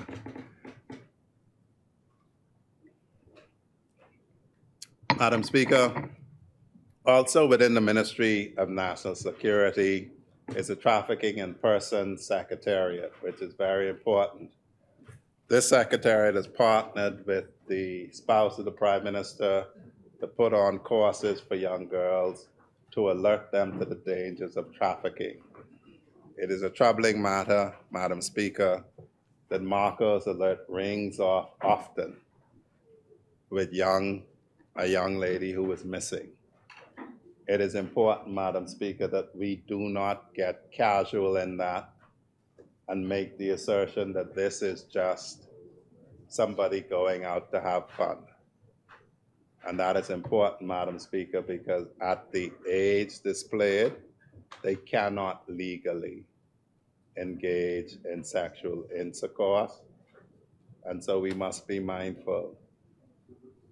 I would say to the public, insofar as Marco's alert is concerned, if you're not getting them, adjust your BTC phone to receive them.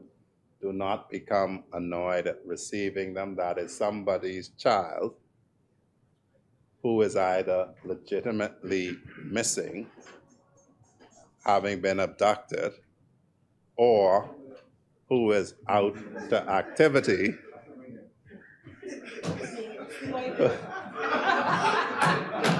Madam Speaker, I must say, I must defend my colleagues on the other side, and I just said, you know, if you see something, say something. but you have to say correctly, Madam Speaker. And Madam Speaker, it may seem it's a moment of levity, but that is actually how this country sometimes comes to work. That it depends on who you are that will determine whether I point you out or not, or say something. But Madam Speaker, Madam Speaker,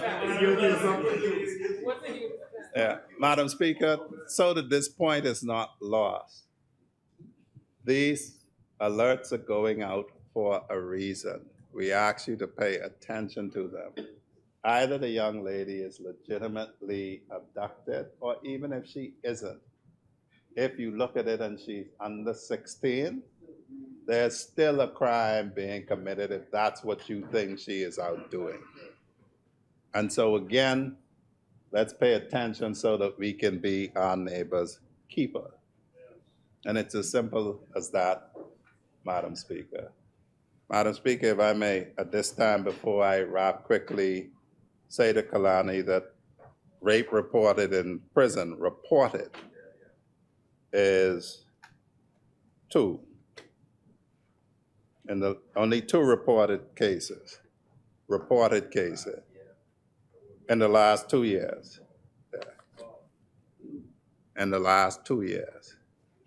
Of course, as I say, rape is a self-reporting thing, where the pride of some men would stop them reporting it. But that is the information, Kalani. Madam Speaker,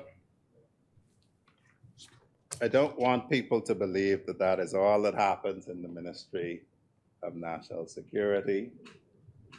There is the Rehabilitation of Offenders Committee, there's the standards, the Inspector of Security Forces, there is the private security guards, licensing bureau there, and famously recently there's the National Symbols Office where you apply and pay $50 to use, and it is important, the flag or the coat of arms. Those are the 2 things that you apply to use. So you can use the flamingo, the marlin, the colors. You just can't use legally the flag or the coat of arms.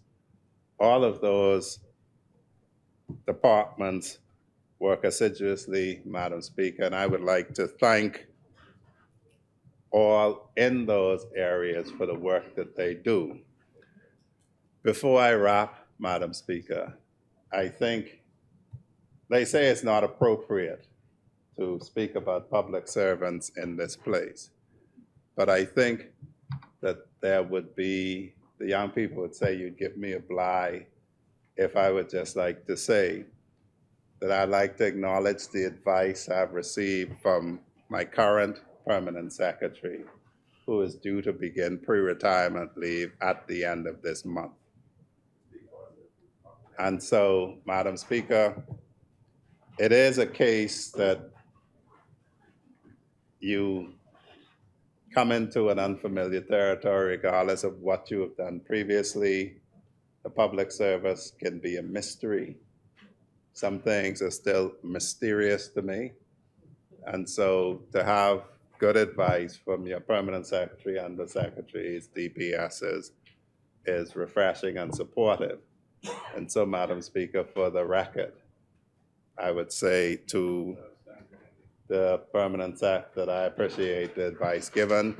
And for that matter, Madam Speaker, I could say I was shocked and amazed. Everyone talked about the work ethic of public servants. I can say, unless they're hiding in the Ministry of National Security, I've not met one who does not discharge their duty. I've not met one who isn't willing to work. And I'm happy to report in terms of this budget exercise that all of the personal emoluments paid in the Ministry of National Security, in my judgment, are earned. Madam Speaker, Freetown is happy to support this budget.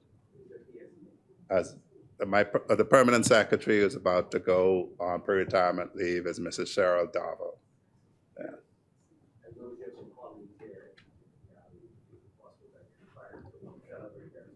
Certainly. Since I have time, I can do that for you, Marco City, and they can stand. We have Carlos Reed, who is a consultant in the ministry. We have Keno Wong, who is the chairman of National Neighborhood Watch. We have Marine Seaman DiMaggio Barrett, who is helping us continue to speak to the young people, to tell them this can be done.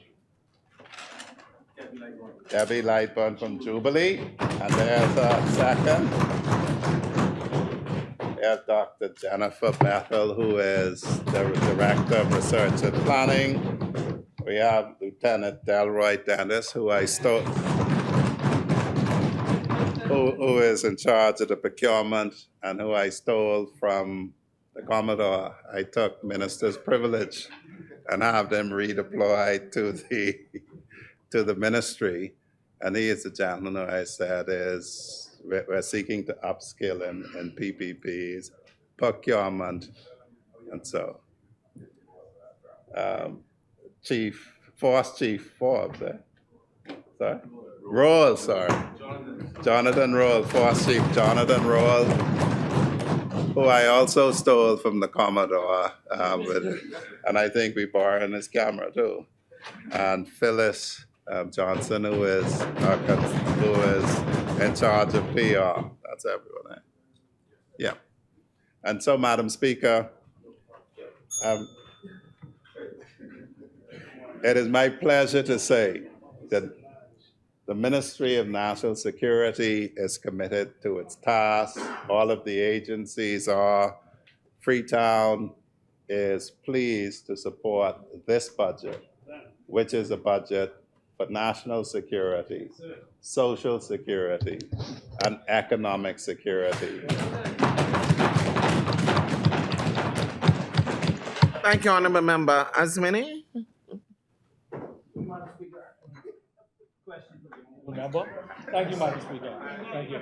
Yeah, but the Speaker has acknowledged me. Thank you, Madam Speaker. Thank you, Madam Speaker. I didn't answer. Thank you, Madam Speaker. I didn't answer. Who are you To the honourable member, through you, Madam Speaker. I just say thank you, Madam Speaker. No. Would you have a question? Thank you, Madam Speaker. Honourable member for Freetown. Honourable member for Freetown. How do you reconcile? You made a point about the benefits that have been taken away from the security branches. How do you reconcile the government's position and the government's policy relative to what has been conveyed by both staff associations of the Royal Bahamas Police Force and Correctional Services who've said that the government's policy is disrespectful. How do you reconcile that? Allow, he's a grown man. He can handle himself. He can handle himself. He's a grown man. Hold on, He's hold a on. grown man. The chair recognizes the honorable member for West Cranbourne and Bimini. It's not whether, Madam Speaker, it is not whether the member is a man and can handle himself. We are well aware of that. That is not the issue, Madam Speaker. Yes. Madam Speaker, the member is aware that we will soon be dealing with heads in the various ministries. Yes. At the appropriate time, the member can ask any question he wishes. This is not the appropriate time. That is correct. Hold on.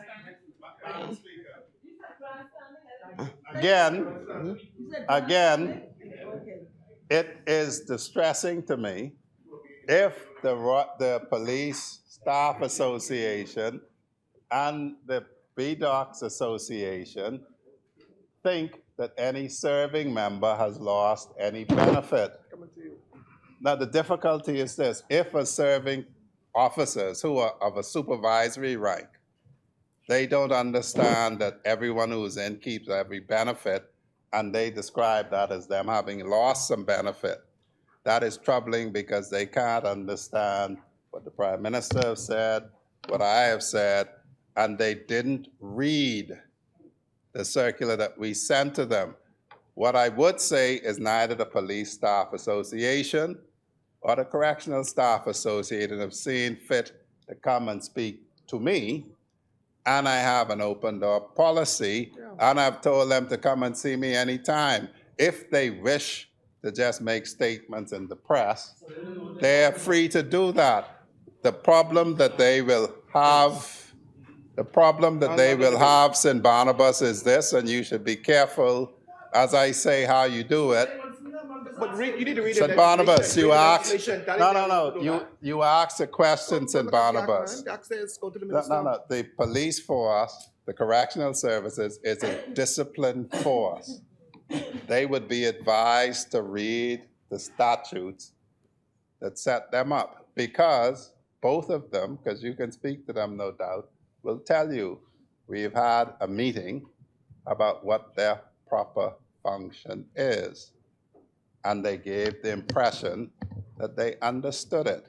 So if any policeman was told by the Staff Association that you've lost some benefit, I would invite you to read the circular and to potentially question the ability of that person who is representing that you've lost some benefit. If any correctional officer says that their association has represented to them that they, serving officers, has lost any benefit, I would say that to them. And if you are a regular policeman who believes that we should pay insurance for the incoming people's family when the reservists are in the position that they are in, then I don't know how much milk of human kindness and camaraderie that person possesses. But when you serve with people who don't have it, you have it. People who aren't put in the line of fire have it currently and will continue to have it. If they wanted to be proactive, they would do what the Defense Force, who isn't permitted to have any staff association, have done. They have approached me with one issue, St. Barnabas, and go back and suggest that they perhaps be more critical. The challenge with insurance now isn't whether we pay for your family or not. That's a decision you can make when you decide to enlist. The real problem is what happens when the primary insured person dies. Even as a retiree, you get to pay to keep the insurance. And I have a real live case where the primary insured dies and the dependent isn't permitted to pay. We are doing real things, addressing real problems.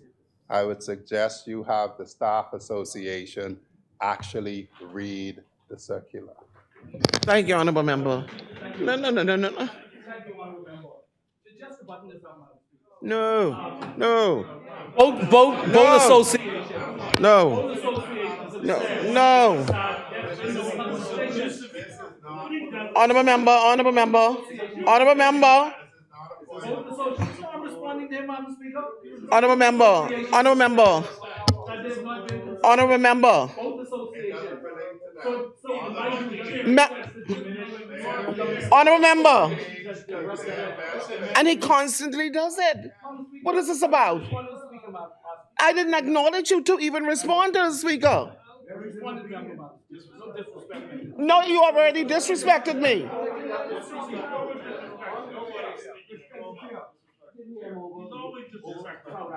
Always. Always doing that. I want him not to do that again. Always over talking. Always carrying on and ignoring me.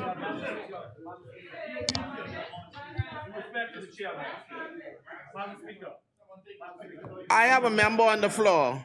Don't have respect now. There's a member on the floor. We'll talk later. We will talk later. The chair recognizes the honorable member for Sandoval. Madam It's Speaker, very abusive. Madam Speaker, You keep trying that. You can know what the green carpet feel like. Keep it up. Madam Speaker, I rise on behalf of the residents of the historic Centerville constituency. As always, I am grateful to the Almighty God for the privilege of seeing another day here in the beautiful islands of the Bahamas. In the words of Dr. Charles Taylor in the Juneteenth prayer, we are thankful the sheet we were covered with was not our winding sheet, and the bed we slept on was not our cooling bed. Madam Speaker, at this point, there are others in my constituency who cannot say that right now, such as Mr. Leeden from Fritz Lane, Mr. Fred Pickering, aka Porky, from Thompson Lane, Miss Betty Evans, also from Thompson Lane, and Miss Virgil from Sunlight Cottage, amongst others who have passed on. We wish to take this opportunity, Madam Speaker, to extend heartfelt sympathies to their families and to all the other families, not just in Centerville, but across the length and breadth of the Bahamas, who have suffered this tragic loss at this time. Madam Speaker, behind every cabinet minister and member of parliament are a team of professionals providing valuable assistance and guidance. I wish at this time to publicly acknowledge the work of officials at the Office of the Attorney General at Ministry of Legal Affairs, especially the current Permanent Secretary, Dr. Anya Simonet, Director of Legal Affairs, Ms. Antoinette Bonamy, Acting Director of Public Prosecutions, Cordell Frazier, Registrar Camille Gomez-Jones, Commissioner Keith Thompson, President of the Industrial Tribunal, Ms. Francis, Attorney Stanley Rowell at the Office of the Public Defenders, and former Acting Permanent Secretary, Dr. Donna Miller. And last but by no means least, Madam Speaker, Senator the Honorable Attorney General L. Ryan Pinder, KC. Madam Speaker, at the constituency level, I wish to thank my office and campaign teams and all of those who participate with me for their commitment, their loyalty, dedication, and serving the great people of Centerville.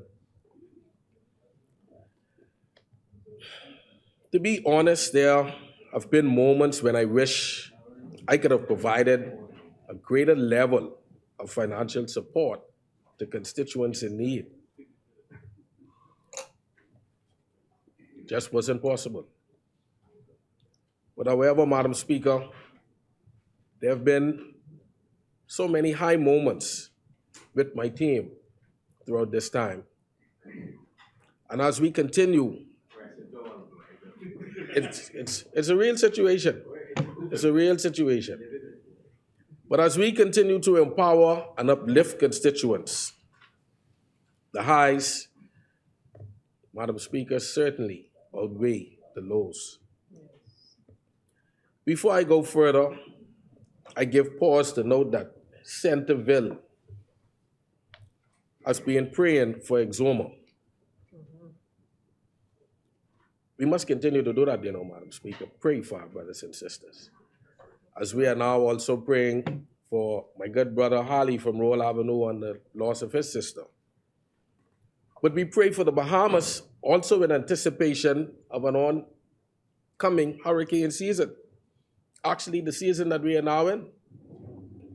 While we know that all the elements of nature obey God's command, and we pray for God's mercy and compassion, such that we are spared from the devastation of storms and hurricanes, we must all remain alert and be prepared, bearing in mind that the hurricane season has already begun. Madam Speaker, it has been more than 15 months now since I was sworn in as a member of Parliament. Since that time, there has never been a day that I have regretted my decision to serve the people of Centerville, and by extension, the people of the Bahamas. Like Marco City said, Madam Speaker, the pressure is indeed tall. But in these times, short people also get taller. That's good. That's what we have to do. I'm in a real constituency, Madam Speaker, where people tell you exactly what's on their minds, whether you like it or not. And we have to have the fortitude to be able to accept this and learn from it. During the campaign, Madam Speaker, I said that my foremost priority is to be a voice for the people I represent and to always act in their best interests. Not some of the time or half of the time, all of the time. For me, acting in their best interests means that I agitate for meaningful change on their behalf, and that I leave the people of Centerville better off through the implementation of sound public policies. As an attorney who has spent over 50 years representing scores of Bahamians, especially young Bahamian men, 15. 15. I have seen firsthand the value of effective public policies that uplift, offer hope, and inspire. Madam Speaker, when people are placed at the heart of public policies by government and political organizations, the result can only be positive for our people, communities, and country. In the Centerville constituency, my team and I are continuing to do all that we can to assist residents. On the 1st of June, with the assistance of the Centerville Urban Renewal Team, we were able to host a breakfast at the Palmdale Primary School, where we provided hot breakfast as well as fruits and a snack pack to the students at the school.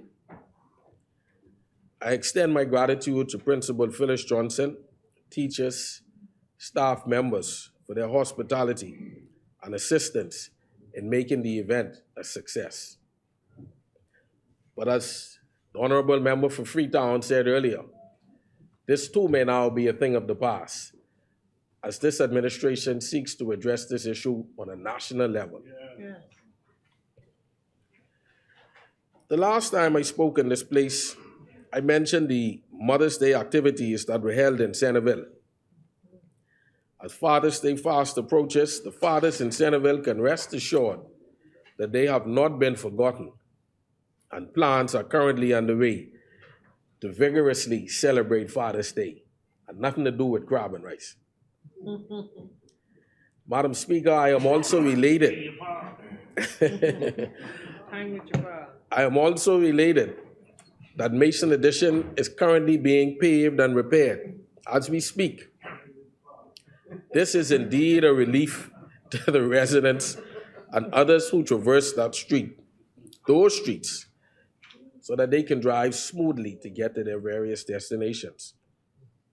And I wish at this time to thank my colleagues, the member for Fort Charlotte and the member for South Beach, for their leadership at the Ministry of Works. In that very same vein, I am hopeful that more thoroughfares and streets will be repaired in Centerville. Just saying for a friend, South Beach. Madam Speaker, I wish to take this opportunity to congratulate the outstanding member for Nassau Village, who recently broke ground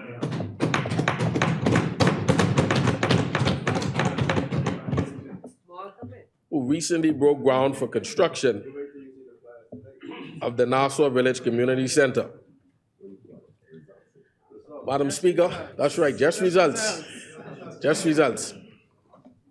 Madam Speaker, with that being said, I want to assure the residents of my constituency, Centerville, that we will also be breaking ground for the construction of our brand new community center. That's awesome. In an order, Madam Speaker, that is even shorter than me.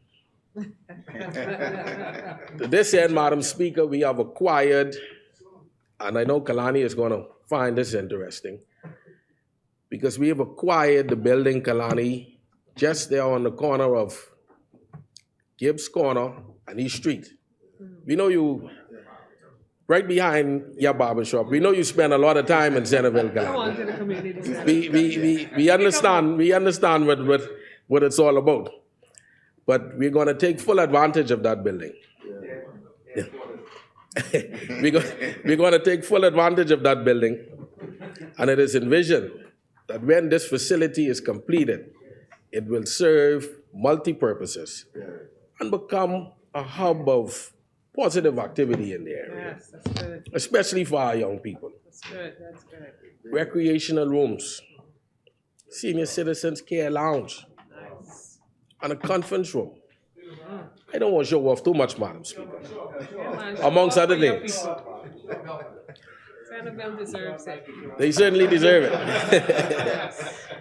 Madam Speaker, social research tells us that community matters Yes. because it creates a sense of purpose, builds connections, and offers a support network. Although there are 12 polling divisions, there's only one, Centerville, in which the communities are intertwined. And Madam Speaker, as much as it pains me to say this, we are all one family. Going on that valley. One family. One family. Saxons, one family. We are all one. Yeah. That's why you don't have to say that. Kalani, you're in the spirit with us today. On the 10th of July, Madam Speaker, our nation will observe the 50th anniversary of independence. While it will be an opportunity for us to celebrate and highlight our national achievements, it must also be a moment of sober reflection. From the establishment of important social programs, such as national insurance, to connecting our islands through the creation of Bahamas Air, to ensuring the safety of our people and protection of our borders through the expansion of the Royal Bahamas Police and Defense Forces, the building a vibrant economy and a strong reputation in tourism through brands like Atlantis and Bahama, the captivating the attention of the world through strong athletic performances by our golden girls and boys. The Bahamas has moved forward and brought her people along. While our national progress is evident from 1973 to now, the journey of our nation remains incomplete. In some of our family islands, efforts to support local economic expansion has produced mixed results. In New Providence, we grapple with seeing far too many young Bahamian men incarcerated. Madam Speaker, for those of us that serve in this honorable house, our people are looking at us to continue the national journey started by our founding fathers. Through the laws we pass in Parliament and the programs we implement in our constituencies. The dream and promise of independence is realized and extended to all generations. The goal, therefore, is to focus on keeping people at the heart of public policy. By starting at the constituency level, we can impact communities by meeting Bahamians at their doorsteps. It is a fact that national progress starts at the micro level, on our streets and in our homes.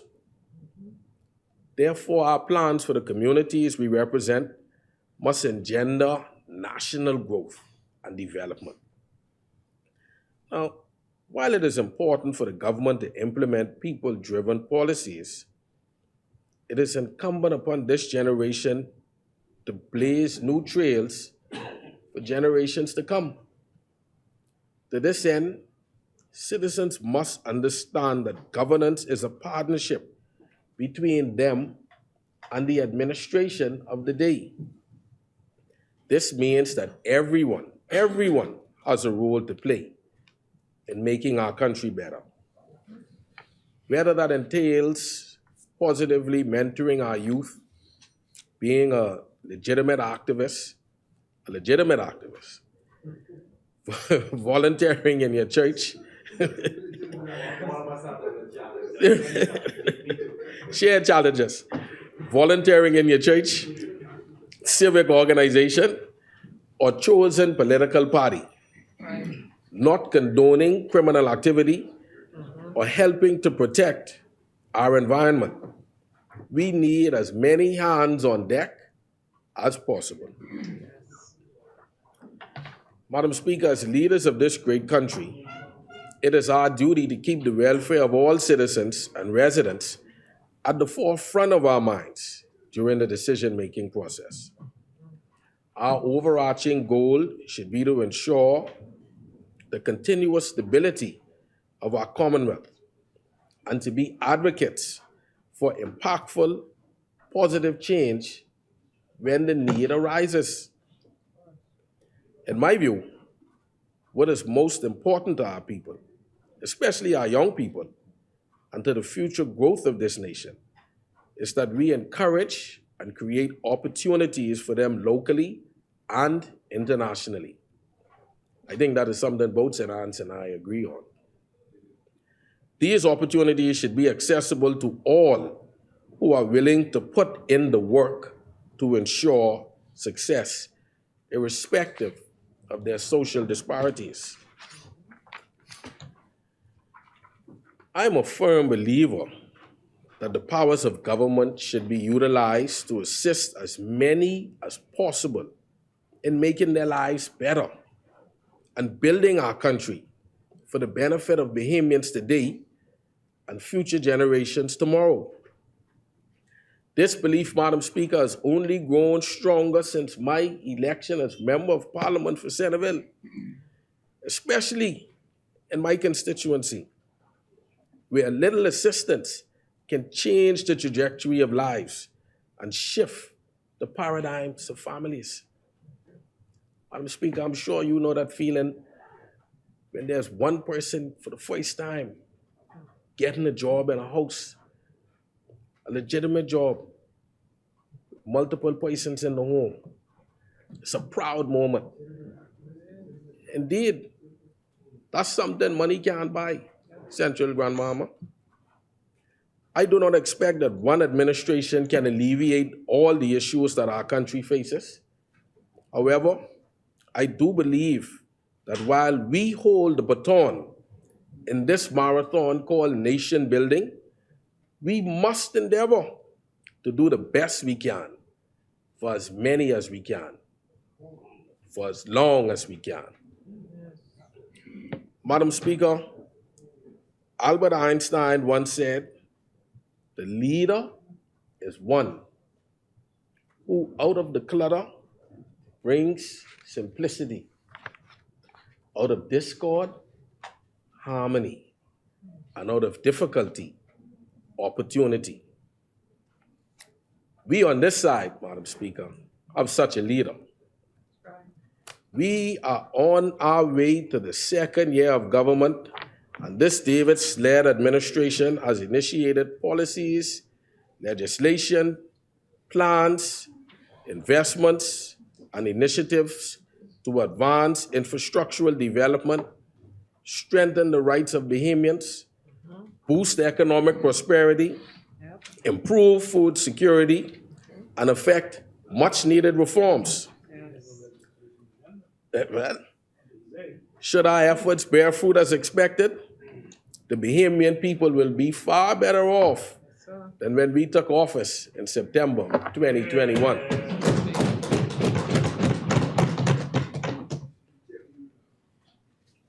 Madam Speaker, since assuming office, at a time when the country was seemingly at a complete standstill, this administration, under the leadership of the Honorable Prime Minister and member for Cat Island, Rumkey and San Salvador, has resuscitated this nation. Here are just but a few examples of what this administration has done thus far. One, firstly, historic investment in agriculture and food security. We've made it sexy again, Madam Speaker. Yes, yes. Expanded concessions to first-time homeowners.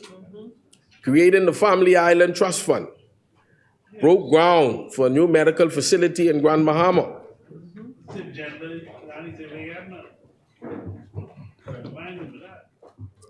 Established the beautiful Grand Bahama and Grand Bahama Clean initiatives. Constructed affordable housing developments in New Providence and the Family Islands. Signed multiple industrial agreements that provide great benefits. I think it's 19, 19 to be correct. To provide great benefits, greater benefits, including salary increases for civil servants. Installed free Wi-Fi on parks and community spaces in New Providence and the Family Islands. Provided new vehicles and equipment for the Royal Bahamas Police Force. New foreign direct investment projects in various stages of development on multiple islands. Introduced and passed legislation to ensure compliance, international best practices, and advance the ease of doing business. Amended criteria for the National High School Diploma to ensure that students are not disenfranchised. Madam Speaker, though, can I go on? Go in. Initiated learning loss assessments in order to rectify the issues. Establishment of a House Committee on Human Rights. Raised the minimum wage. Introduced the Golden Yoke Project. Launched the Egg Academy. Launched the National Youth Guard Program. Revived the Bahamas Games. Expanded the availability of government services in the Family Island, such as the opening of the passport office in Cat Island and the government complex in Bimini. Yes, sir. Oh boy, Madam Speaker, is this, huh? Not finished yet. Gotta take a sip on that one. Reduce the rate of value-added tax from 12 to 10%. Pass the Public Procurement Act that now includes opportunities for SMEs, businesses operated by women, businesses operated by young people, and Family Island-based businesses. Madam Speaker, now I have just provided a glimpse of everything that this progressive Liberal Party administration has done. And guess what? We are just getting started.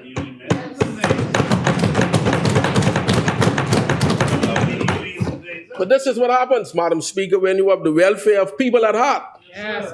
When you are a people-focused and people-driven administration. I advise the naysayers to keep watch as this administration continues to go about the people's business in their best interests. We know that we are not perfect and will undoubtedly make mistakes, as humans do. But we are sure that what this administration is doing is far better than what the previous administration accomplished in their 4.5 years in government. A term of office, Madam Speaker, that was, a term of office, Madam Speaker, that was so bad and tiring that even the member for Kalani pulled the plug on it months earlier than required. Tired. Probably tired. We may not yet be where we want to be, but we have come a long way, Central Grand Bahama, from those dark days of the competent authority. Madam Speaker, I think that members on the side opposite may want the Bahamian people to forget those days, you know. They want Bahamians to forget 3 birds and 1 goat. Oh, I forget about that one. Yeah. They want Bahamians to forget all competent authority. Yeah, I forget that. They want Bahamians to forget that when asked about rape in the country, a minister in the administration said to members of the media, and I quote, "A friend told me that there are 12 months in the year. Spend the first 6 months minding my business, and the next 6 months staying out of other people's business." End quote. And I'll be fine. Don't ask me about rapes. They want Bahamians to forget that numbers provided by the Ministry of Finance for the period ending September 2021 revealed a $1 billion discrepancy with a B from the numbers provided by the Minister administration in a pre-election report. And Chair recognizes the honourable member from Marco City. Madam Speaker, this appears to be the same chorus that this administration continues to use relative to $1 billion, which we have debunked over and over again. We challenge the member to lay on the table the report which stated one thing and the results that they found that stated something else. We believe that what has been stated is patently false. It is not the case. We challenge both the Prime Minister, we've challenged other persons who have referenced it, and we now challenge the member for Centerville. It is not the case, and we'd appreciate if he could table those documents for the public. Thank you, honourable member.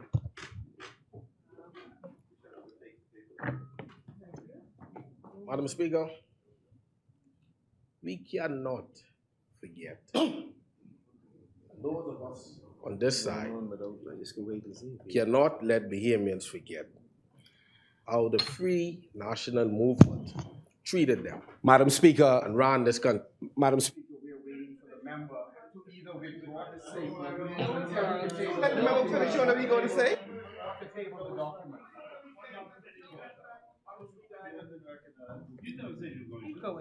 I will undertake to table those documents, Madam Speaker. I will undertake to do so. I will undertake to do so. Allow. No. I will undertake to do so, Marco City. But you're about to. Appreciate if the member would withdraw the allegation until he's prepared to table the documents. To remain, I have fulfilled all of my undertakings in this house, and I intend to uphold that undertaking. I intend to do so. Madam Speaker, I won't get sidetracked, because we must remind them, Madam Speaker, has he been Madam Speaker, I'm not yielding. I'm not yielding, Madam Speaker. I'm asking the member. And he's already responded to you. But he responded. Madam Speaker, I've answered. I've You answered. responded, Madam I'm not yielding. Madam Speaker, I don't wish to interrupt the member. I think the member has consistently demonstrated that he's sound in his presentation. However, in this case, he has represented something that we know not to be the case. He's agreed he will lay the documents. We are only asking him to withdraw the statement until such time as he laid the document. That is our only request, Madam Speaker. Madam Speaker, we must remind them of the contrast and how much better things are and will be. And that even if we should encounter difficult times again, it will be managed this time around with care and true competence, Madam.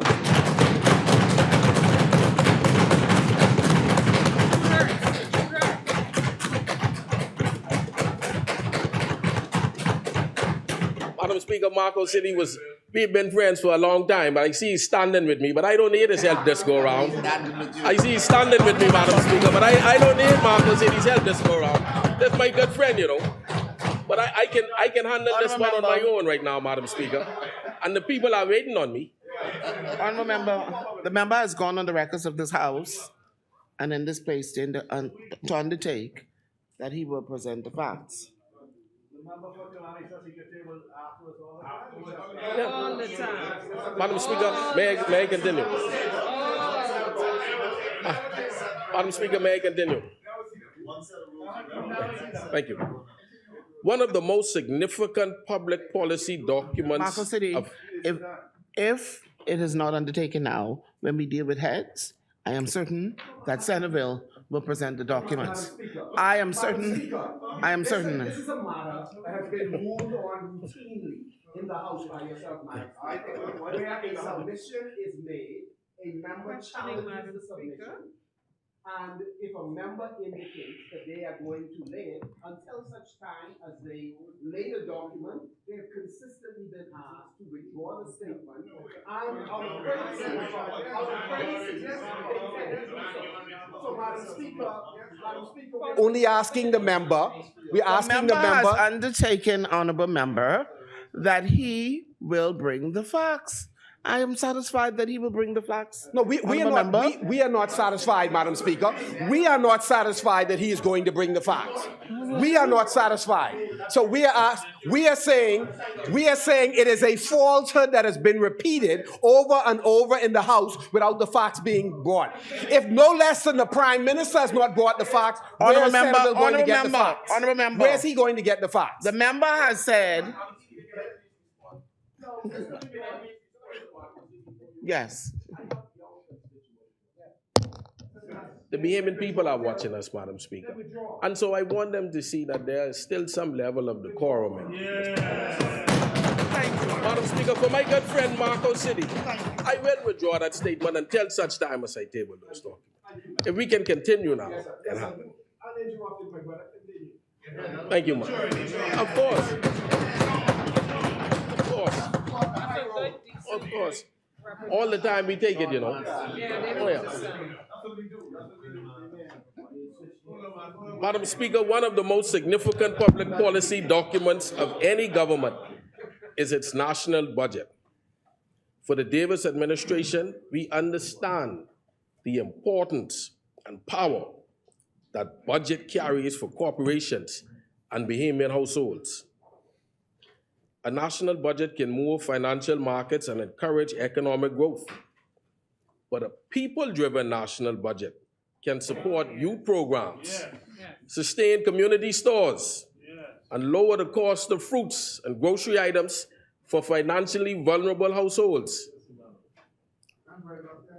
Indeed, this national budget is a budget for the security and continued progress of the Bahamian people.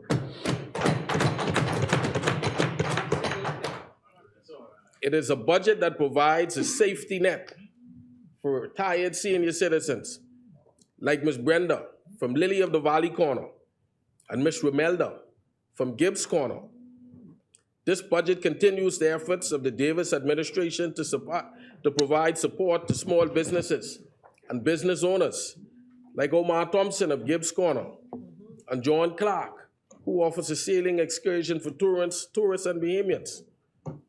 This is a budget that gives the hope of a brighter tomorrow to young married families like Junior and Stacy Lee, and single mothers like Ms. Hannah from Peter Street.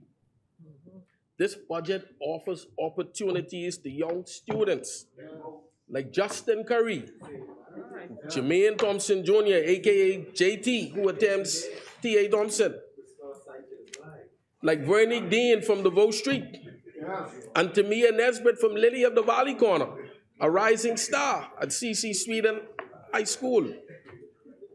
This budget recognizes that Bahamians should be at the heart of development. Make no mistake about it. This is a budget that provides for the security and progress of our nation. Madam Speaker, the budget reflects the Davis administration's commitment to strengthening national security, economic security, personal security, and safety. This budget has measures to secure our nation's borders, carry out saturation patrols, and invest in crime prevention, strengthen climate resilience, increase food security, promote Bahamian ownership in the economy, expand affordable housing, and invest in education. English there. Continue training and empowerment of our people. Some of the plans of this budget to strengthen security include the expansion of resources for the Royal Bahamas Defense Force, including, as the member for Freetown indicated, 4 new vessels to patrol our seas, the new Youth Guard to strengthen our capacity during national emergencies, and the establishment of the much-needed Shantytown Action Task Force that our members from North and Central and South Abaco have been calling for, and hundreds of new police officers and new vehicles to carry out saturation patrols in crime hotspots. Some of the plans to build an economy that promotes Bahamian ownership and participation include major investments across our family islands, expansion of renewable energy, increasing school funding and diversifying the economy, reducing food costs and promoting national food security with substantial new investments in agriculture, and the expanded Bamsey Farmers Market. My colleague Golden Gates to my right can attest to that. For retired senior citizens, the Catastrophic Healthcare Fund will assist in alleviating the financial burden of major illness or injury. Young married couples and single-parent households, Madam Speaker, will have greater access to housing solutions through affordable housings and rent-to-own options. Small business owners will benefit from increased financial support. And students, Madam Speaker, our students will benefit from the new breakfast program and increased financial support for sports and training. Now, Madam Speaker, as I turn my attention to the Office of the Attorney General and Ministry of Legal Affairs, I must say, Madam Speaker, that I am grateful for the honor of representing this office and ministry in this chamber.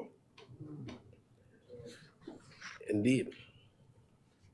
Madam Speaker, I've had the pleasure of working under the wing of an experienced individual, known in some quarters as the Lion, a hard-working Attorney General, dedicated Attorney General, a man who's serious about getting things done. I was taught that, and told by him that the only way to get something done is to do it. And in that vein, Madam Speaker, we have had another notable year thanks to the hard-working public servants in our various offices and agencies. And he's not far, you know. Salt don't go too far without pepper. We don't do that. This teamwork is making this dream work here, Madam Speaker. Oh yeah. We are interchangeable, Central Grandmama. I want to publicly thank them, Madam Speaker, all of them, for their continuous service to our country. They go unnoticed and oftentimes unappreciated. And whilst my presentation may not cover everything that they do and that has been done, it will serve as a summary of what we have been able to accomplish at the OAG and ministry this fiscal year, some of which I covered in the mid-year budget debate contribution. Nonetheless, I am absolutely certain that my colleague will address any outstanding matters in the upper house when he speaks. Madam Speaker, we can turn our attention firstly to the freedom of information. Freedom of information has been a topic of discussion for many years in the country. The drafting of legislation, passage, and enactment has occurred across successive administrations. We are now at a point in our history where freedom of information is a reality and will soon be implemented throughout the public service of the Commonwealth of the Bahamas. Let the record reflect that this tool of transparency and accountability will be implemented under the watch of this Davis-led administration.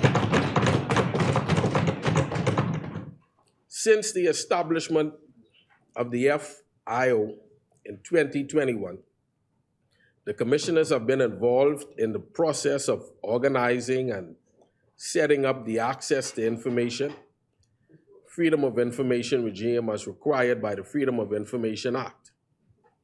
Previously located in the Yandy building on University Drive, the office was recently relocated to more adequate facilities at the Bahamas Financial Center on Shirley and Charlotte Streets.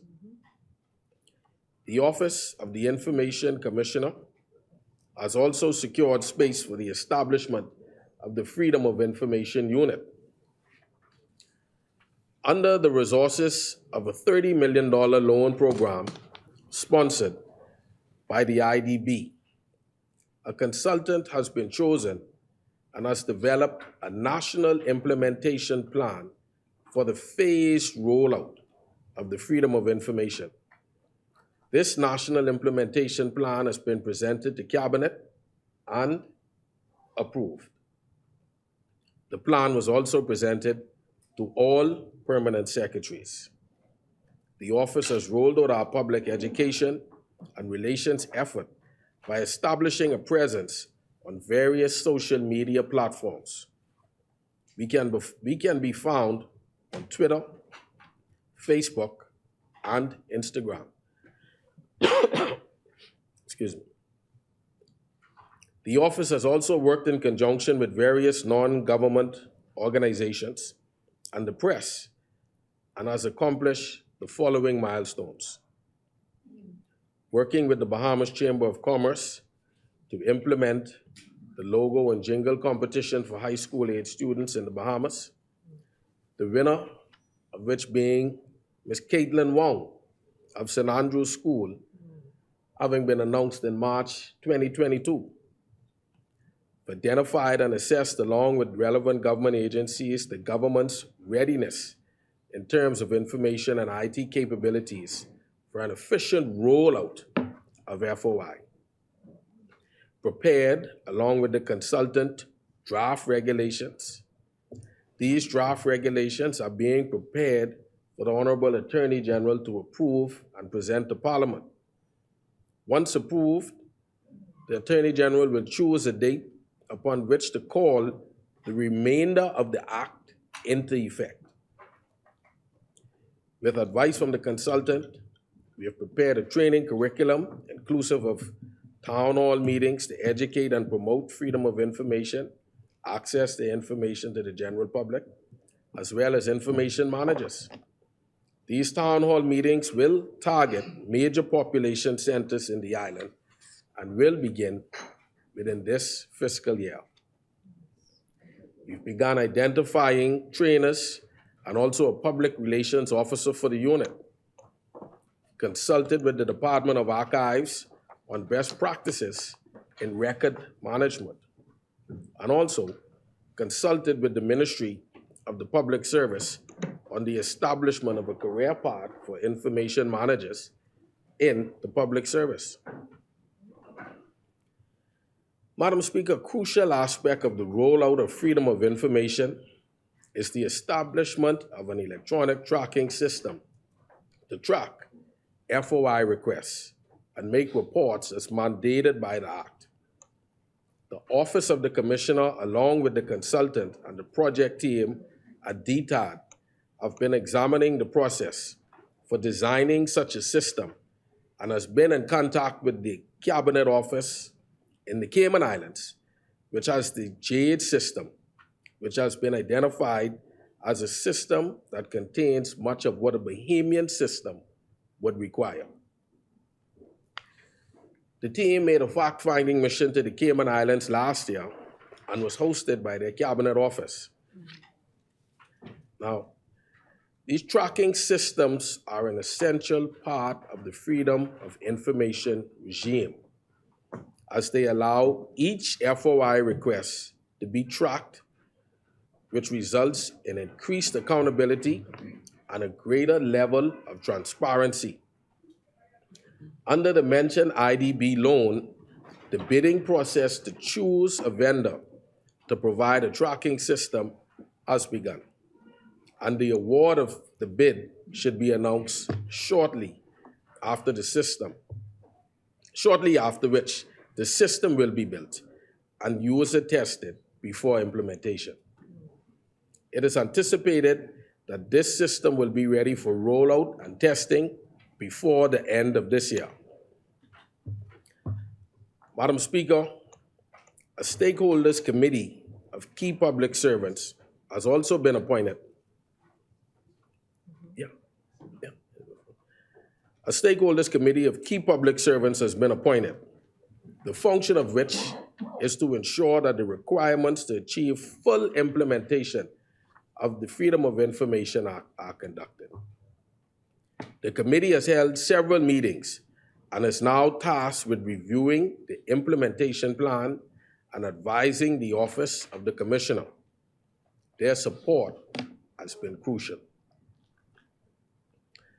Madam Speaker, full implementation of freedom of information is a process that must be undertaken in stages, as much preparation has to be done, especially in terms of accessing the records management capabilities of the public service agencies that fall within the ambit of the statute, and the general government readiness, which is the information technology capabilities, staffing, and other resources. Thus, key ministries have been identified early as pilot agencies to test and evaluate the delivery of information under the Act. All agencies will also be trained in the use of the tracking system once it is in use. 10 key agencies have been identified to begin phase 1 rollout. The first is Ministry of Health, Ministry of Finance, Ministry of Works, Bahamas Power and Light, Department of Public Procurement, the Treasury, Bahamas Investment Authority, the Ministry of the Public Service, the Ministry of the Environment, and the Department of Immigration. The information managers, Madam Speaker, from these agencies have been identified by their respective agencies. Now, the role of the information manager is a crucial one, as these are the persons who will be on, let's say, the front line, as they will be responsible for receiving and managing the requests from each agency. Thus, it is indeed my pleasure to announce that the Office of the Commissioner, the OIC, held its history-making inaugural training for information managers on the 16th through the 18th of May, which was well attended and well received by the participants. The training was facilitated by Mr. Livingston, consultant to the Office of the Commissioner. As a part of the training, a special session was facilitated by Ms. Renee Tucker of the Central Bank on the importance of proper records information management within the public service. Whilst concentrating on the Phase 1 agencies, the OIC has also now begun to put focus on the other agencies and are preparing further training. Madam Speaker, this rollout process is well underway, and it is anticipated that implementation of the first phase should be effective by November this year. Madam Speaker, if I may now turn my attention to the Office of Public Prosecutions.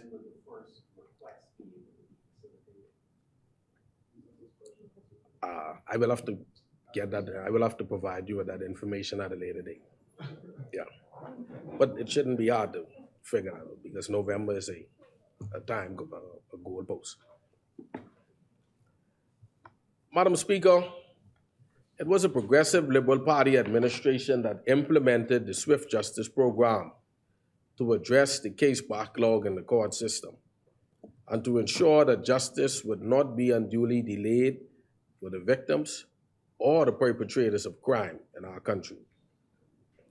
This administration is of the same mindset when it comes to tackling case backlog. The people of this country must be able to trust that they can seek and receive justice if democracy is to continue to strive. Street justice, Madam Speaker, is something that can no longer be tolerated. In an effort to address and combat crime and criminal activity, the good management of the administration of justice is a part of an holistic approach. The Office of the DPP has, in the past year, made significant steps in assisting with the reduction of the judicial backlog by aggressively engaging in plea agreements, the entering of noli prosequis in matters unlikely to succeed at trial, and successfully prosecuting cases that were evidentially strong. Through successful prosecutions during the period of January to December 2022 and January to May of this year, in 2022, of 296 cases brought, 248, which were successfully prosecuted, and the remainder of them ended in acquittals. Madam Speaker, I'll say that again. In 2022, 296 cases were brought, and 248 of them were successfully prosecuted.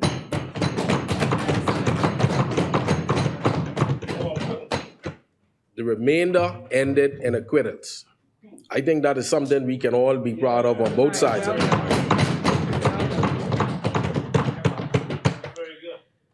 This resulted, Marco City, in an 84% conviction rate. 84%. Our prosecutors are working hard, man. Some of the conviction results for the more serious crimes against the person were as follows. For the offense of armed robbery, there were 14 acquittals and 54 convictions. For the offense of unlawful sexual intercourse, there were 3 acquittals and 42 convictions. For the offense of manslaughter, there were 0 acquittals and 24 convictions. For the offense of attempted murder, there were 7 acquittals and 22 convictions. Madam Speaker, for the offense of murder, there were 7 acquittals and 19 convictions. Last, and by certainly no means least, for the offense of rape, there were 4 acquittals and 11 convictions. The total amount of guilty pleas for 2022 stands at 186. Manslaughter, armed robbery, and unlawful sexual intercourse are noted to have the highest percentages of plea value. Simply put, those are the 2 categories in which persons decided to enter a guilty plea more often than not. There were 291 nolli prosequis entered by the DPP's office, and a total of 49 of them were related to deceased defendants. Also of note was the total amount of voluntary bills of indictments served by the office for the January to December 22 period. There were 427 VBIs served, ranging over several criminal offenses. 427. Madam Speaker, by May of this year, 75 matters had been completed using the various legal means, such as full trials resulting in convictions, acquittals, or plea agreements, the entering of nolli prosequis, or, unfortunately, death. Most of the completions were done by plea agreements, with 30 of the cases ending by this means. The full summary of this year should be available at the mid-year budget debate. The full summary of this year. Over the years, the DPP's office has experienced a significant decrease in the number of prosecutors due to any number of things, judicial appointments or other job opportunities. However, the government has taken an aggressive approach in appointing new attorneys in various positions within the office. The DPP's office has seen the return of some of its senior prosecutors and is currently under the leadership of the first female independent acting director of public prosecutions. Madam Speaker, I wish to take this moment to make a clarion call for all young budding legal personalities to explore the DPP's office as an option. They need you. Our country needs you. The DPP's office is currently in the process of recruiting additional prosecutors from the public sector to increase its capacity to deal with criminal matters. Public prosecutions will also act as a feeder program for persons completing their legal education certificates from the Eugene DePuch Law School and are called to the Bahamas Bar. This increase in prosecutors is necessary to ensure that the office is equipped to carry out its constitutional mandate. Presently, there are 33 prosecutors in our New Providence office and 7 in our Grand Bahama office. It is our aim to increase our capacity to 50 prosecutors before the end of this year. Consequently, with the increase in the number of prosecutors, our aim for this fiscal year is to reduce the current backlog through aggressive plea negotiations, discontinuance of cases identified as either evidentially weak or matters in which the defendant is deceased.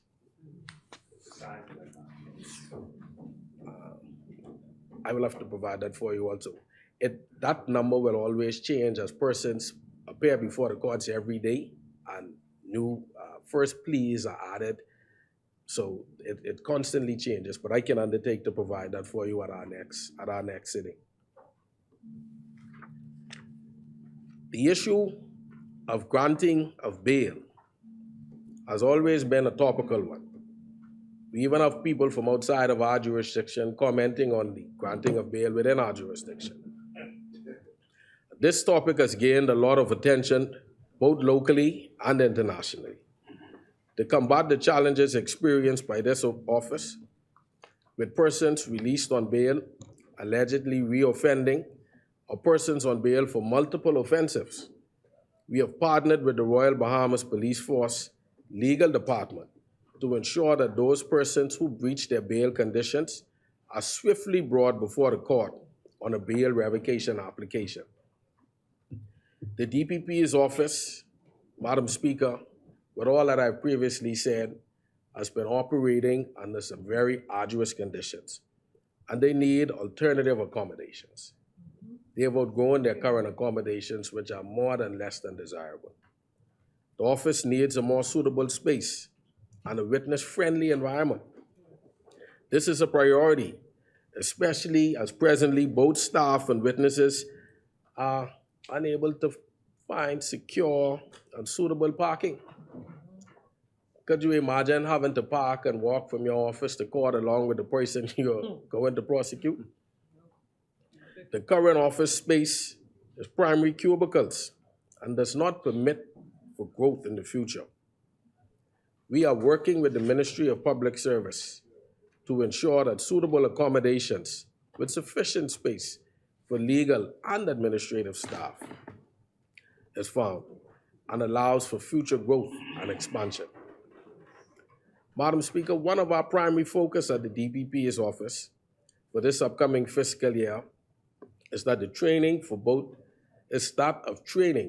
legal and administrative staff. Excuse me.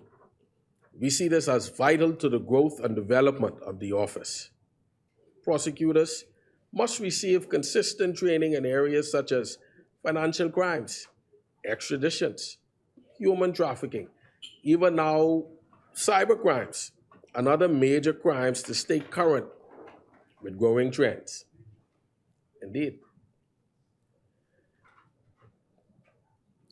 Madam Speaker, if you would permit me, I'd now wish to turn my attention to the Court of Appeal.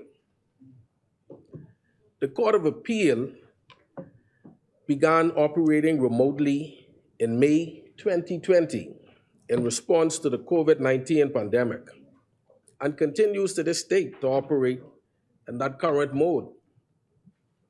It is anticipated that the court will continue to operate remotely for the foreseeable future, as there have been no formal complaints from the Bar Association or its members, or the general public, for that matter, with respect to the court's remote operations.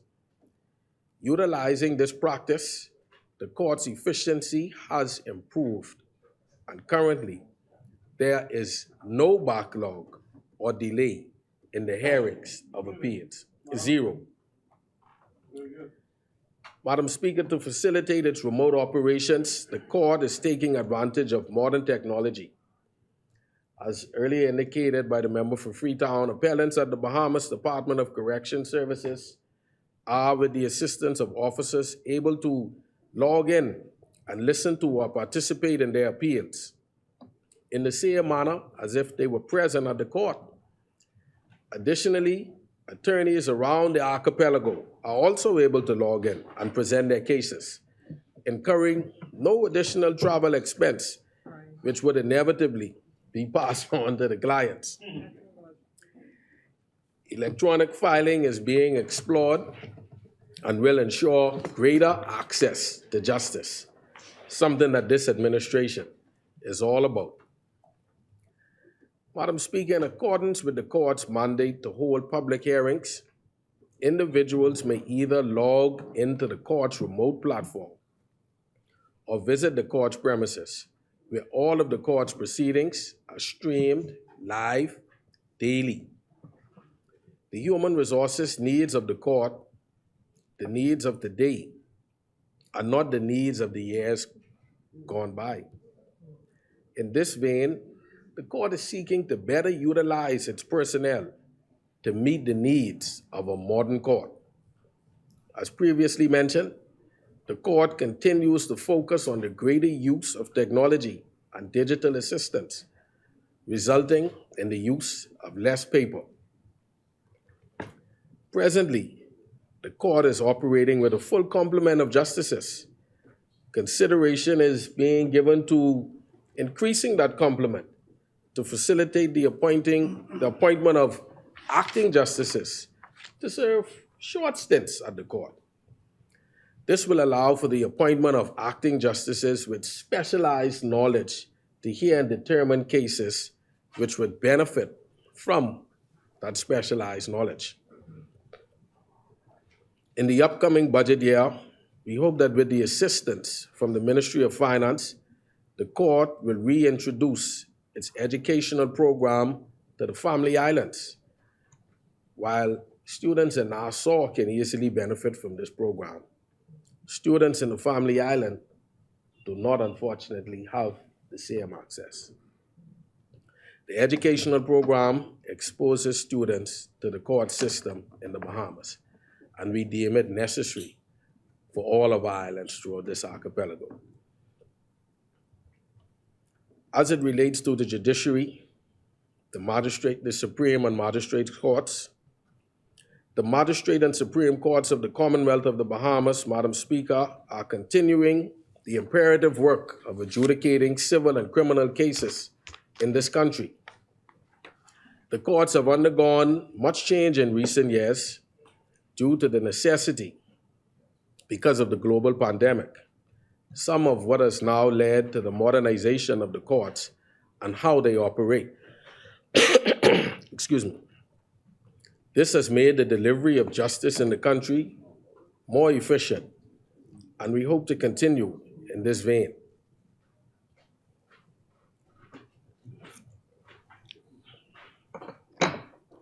Madam Speaker, in the next fiscal year, we look forward to furthering our efforts regarding the following initiatives for the Office of the Judiciary. Firstly, construction of a new Supreme Court complex on Shirley Streets between Parliament and Shirley Streets. Opening and outfitting the Magistrate Court in 8 Mile Road, 8 Mile Rock, Grand Bahama. 8 Mile Road? 8 Mile Rock. And this is scheduled for July of this year. Continuation of the ongoing renovations of existing plan and infrastructure for the Magistrates Court and the Supreme Court in New Providence. Establishment of a Supreme Court Mediation Center at the Family Court site on Bernard Road.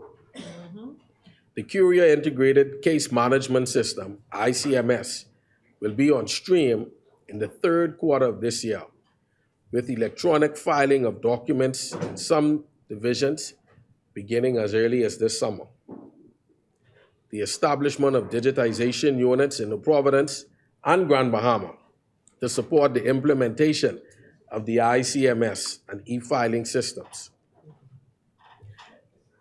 And lastly but not leastly, the establishment of a family court at the designated site on Bernard Road. Yes, sir. Madam Speaker, in conclusion, though colleagues occupy two different sides of the aisle in this place, and though we may disagree on what should be done and how, the success in government is measured the same. The Bahamian people must be able to see and feel that our efforts are making their lives and environments better.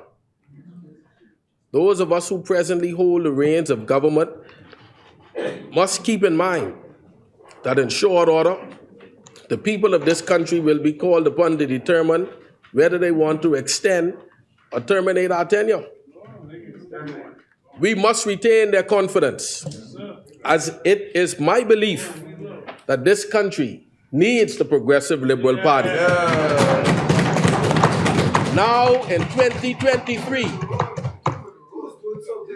just as they needed it in 1953. They need us, St. Barnabas, to personify the philosophies of our party and practice them daily when working on their behalf. Madam Speaker, we should not fool ourselves in thinking that the people of this country are not paying attention, because they are. Bahamians are paying attention, and I encourage them to continue to do so. I have personally had the pleasure of meeting numerous people, stopping me here and there, food store, gas station, and various places, to ask pertinent questions about what is going on in the country. And I answer them to the best of my ability. While people are paying attention, we have to occupy the space of their attention with facts and valuable information that can help them meet their goals for themselves.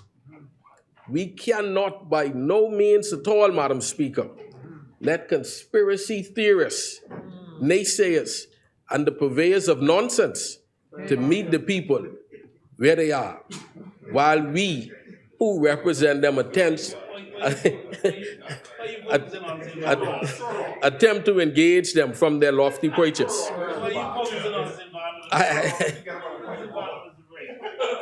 Madam Speaker,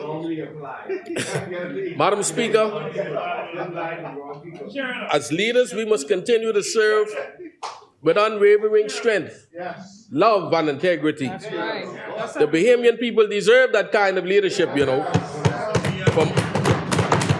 from all of us, no matter our politics, and from all sectors of our society. After enduring the severe losses and devastation of Dorian, the global COVID-19 pandemic, inflation, and the minister-led administration. In a short time, this PLP administration must be the reprieve, the return to good governance and upward mobility that people tried and expect. I believe that the priorities, policies, programs put forward in this budget demonstrate the commitment of this progressive Liberal Party and this administration to the advancement of the Bahamian people. Madam Speaker, I promise my constituent Mikey Dredd from Peter Street that I will remind this country that we will continue to be iron like lions in Zion in our fight to support the Bahamian people. And we are still, Madam Speaker, the party of, by, and for the people. Centerville supports this budget. Thank you.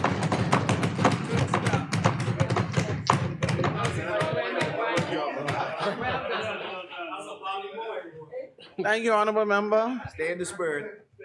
Stay in the spirit. As many? Surrounded by two Saxons.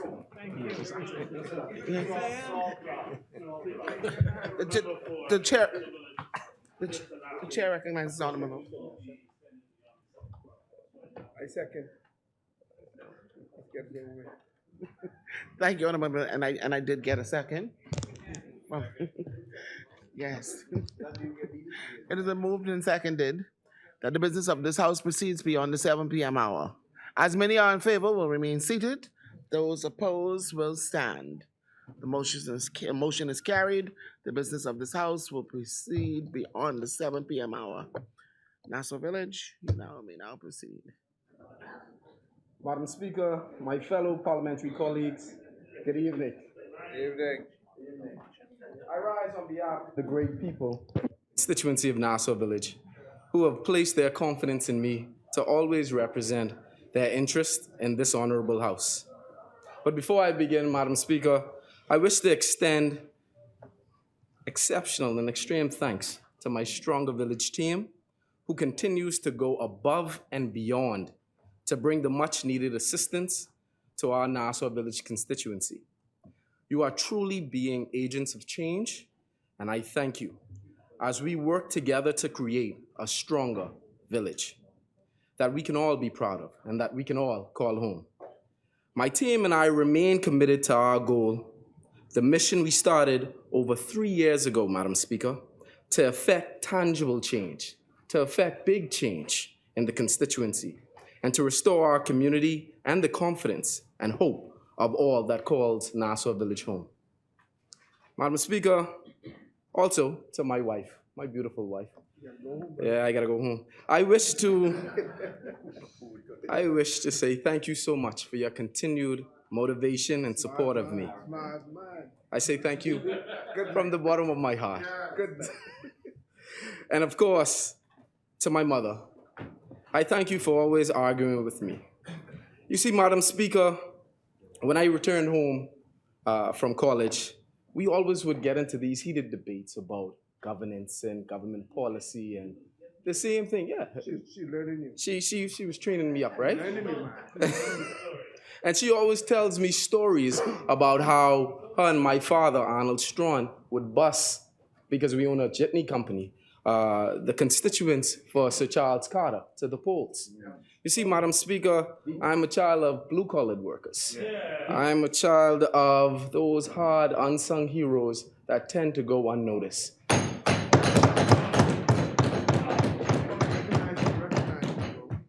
But I thank you, each and every one of you, those blue-collared workers, for your continued support. You see, Madam Speaker, one thing that my parents always taught me was the importance of the family islands. My mother is a gay from Central Andros. Yeah, my mother is a gay from Central Andros. Norman Gay is actually my cousin, right? So I've been, I would say, introduced to politics for a while now. But one thing that she always ingrained in me was the importance of family and the importance of family islands. I also would like to thank my uncle Sterling Quant, former ambassador to China, Beijing, China. Yeah, man. Both sides. That's the millennial. Madam Speaker, that is your new electorate. He's balanced. That is your new electorate. Balanced and diverse, right? Absolutely. He always reminded me, though, Madam Speaker, he always reminded me, if you're gonna do something, put your best foot forward. And I quote him, you better win.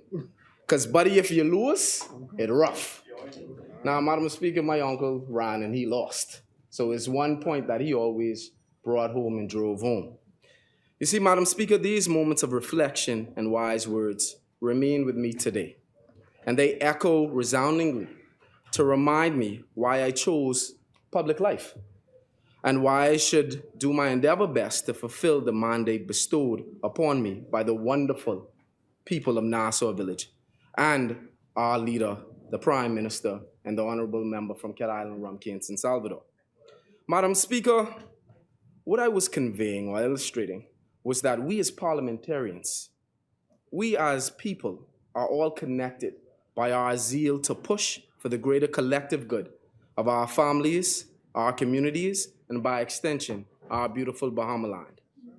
Madam Speaker, as this year is our nation's 50th anniversary of independence, our Golden Jubilee year, I mark this occasion as a significant milestone. And I am even more honored to be in this house at this particular time. I am honored to be graced with the opportunity to stand in these hallowed halls and deliver my contribution to our esteemed nation. Madam Speaker, I am also honored to stand where our forefathers and our foremothers stood, those honorable men and women before me who have shaped this beautiful nation, where we can all call home, where we can worship freely, a nation where democracy thrives, evidently, and the nation is the envy of not only the region, but the world. Madam Speaker, in my capacity as Parliamentary Secretary in the Ministry of Foreign Affairs, I routinely visit the United Nations. And I can say the reception of the Bahamas now compared to what it was previously is a stark difference, Madam Speaker. I worked in... 15 years ago. 15 years. I worked in the ministry for eight years. And I've worked along the lines of negotiating the Arms Trade Treaty that now deals with the proliferation of small arms in the area and in the region. And to understand and to see my Prime Minister, our Prime Minister, welcome and engaged by the highest officials internationally is a resounding success. a testament to the Bahamas' return as the premier Caribbean region island nation.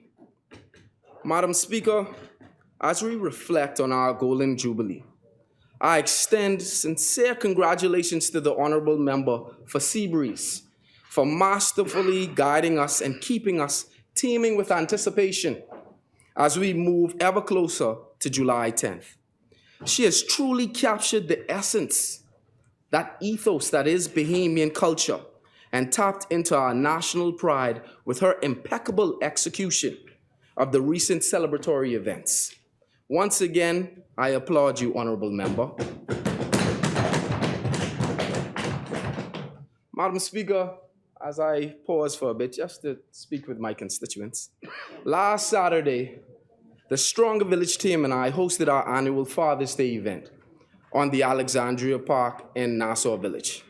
I was not only in awe of the turnout, Madam Speaker, but also how talented the fathers of my constituency really are. Madam Speaker, we held our inaugural Father's Day cook-off competition.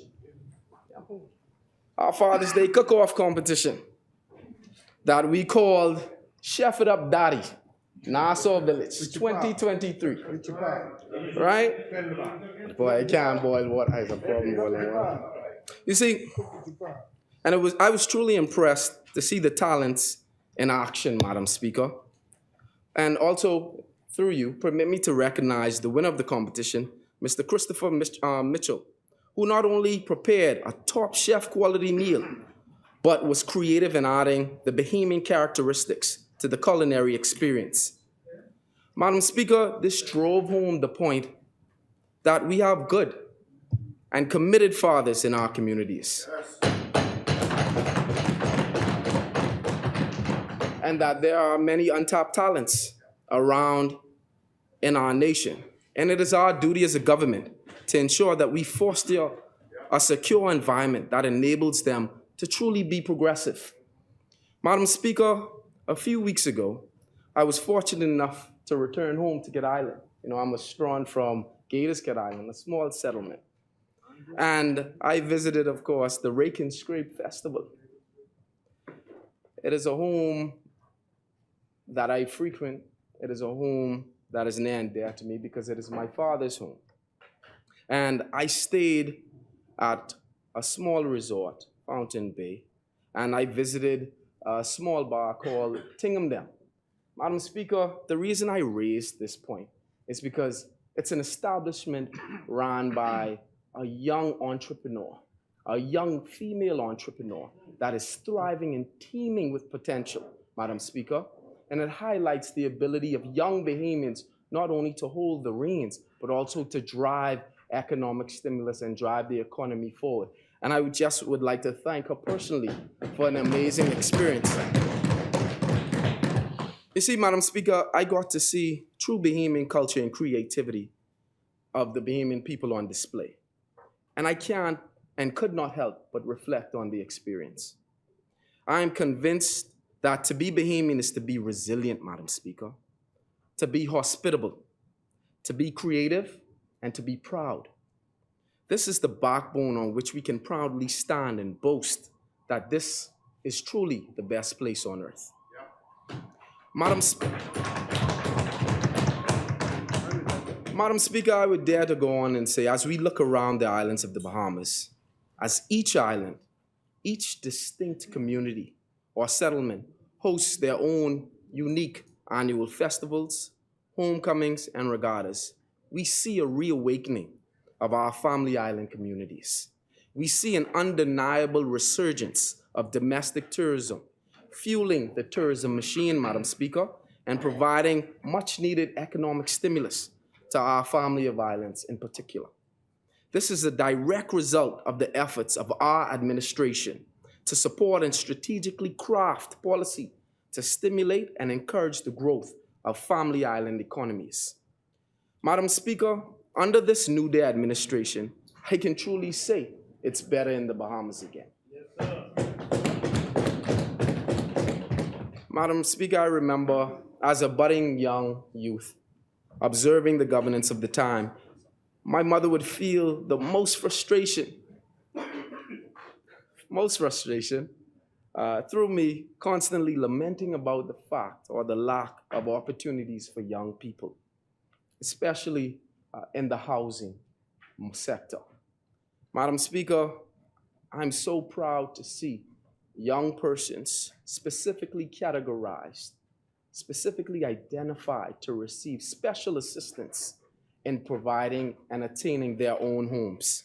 And I thank the Honorable Minister for Housing and Transport, Honorable JoBeth Colby Davis, for her efforts in this regard. Madam Speaker, you see, my mother too got frustrated with my complaints. And one day said, well, if you have a problem with it, why don't you just go change it?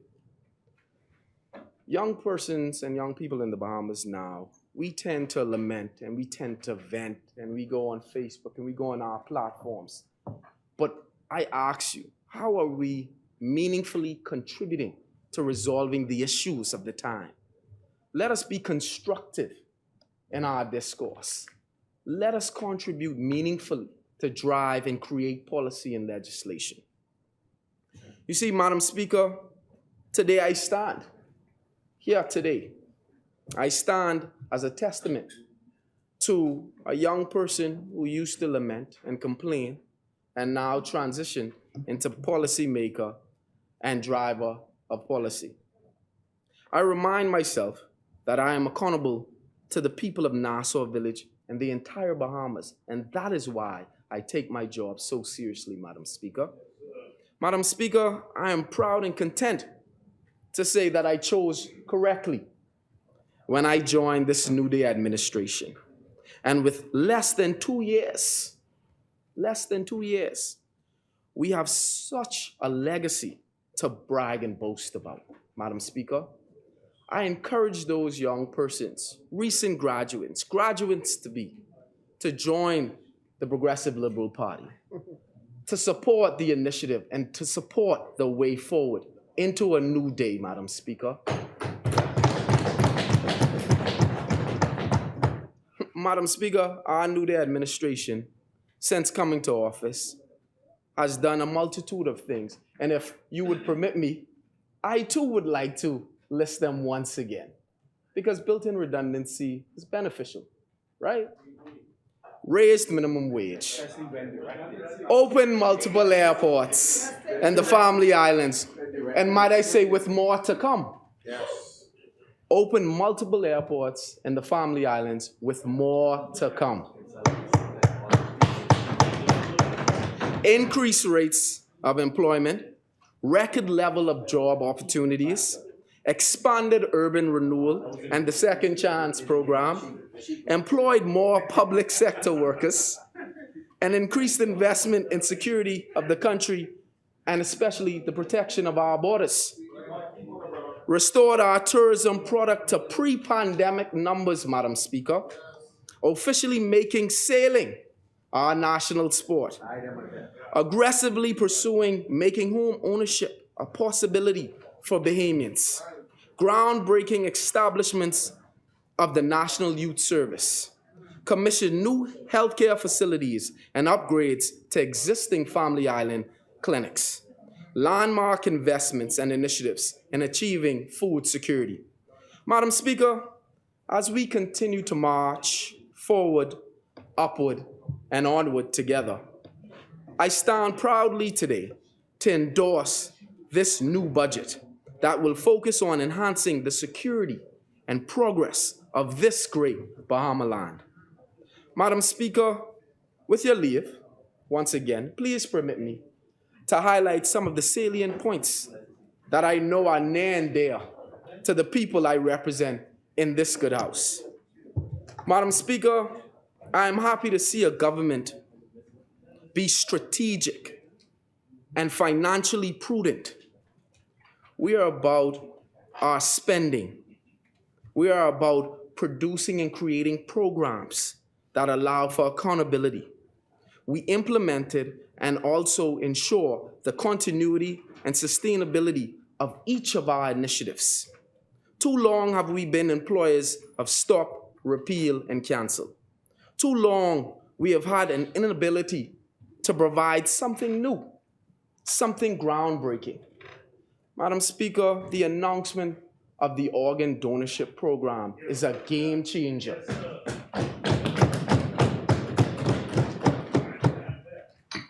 And I would like to say to my friend, Mr. Christopher Woods, a 34-year-old who suffers from kidney failure and has to go on dialysis twice a day, Madam Speaker, a 30-year-old Bahamian. This is a game changer for him and the likes of him. To my friend, Melissa McQueenie, who also has to go on dialysis. This is a game changer for those Bahamians that would otherwise have a tumultuous life, having to constantly go under dialysis. Madam Speaker, these are the type of initiatives that allows and distinguishes a government from those that came before. These are the type of initiatives that you can truly brag about. This is the type of insight that you would wish from a government and your leaders.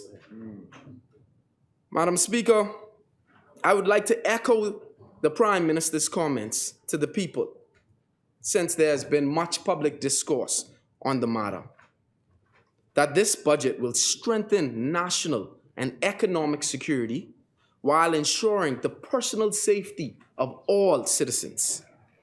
Madam Speaker, one announcement that stood out to me and especially to my constituents was the concrete delivery that there would be no new taxes.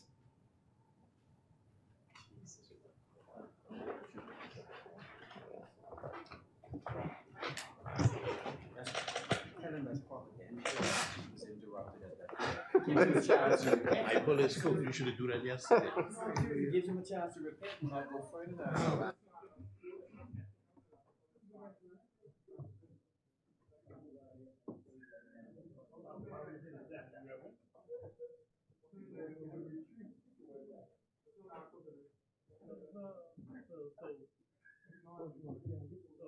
Speaker, I was heartened.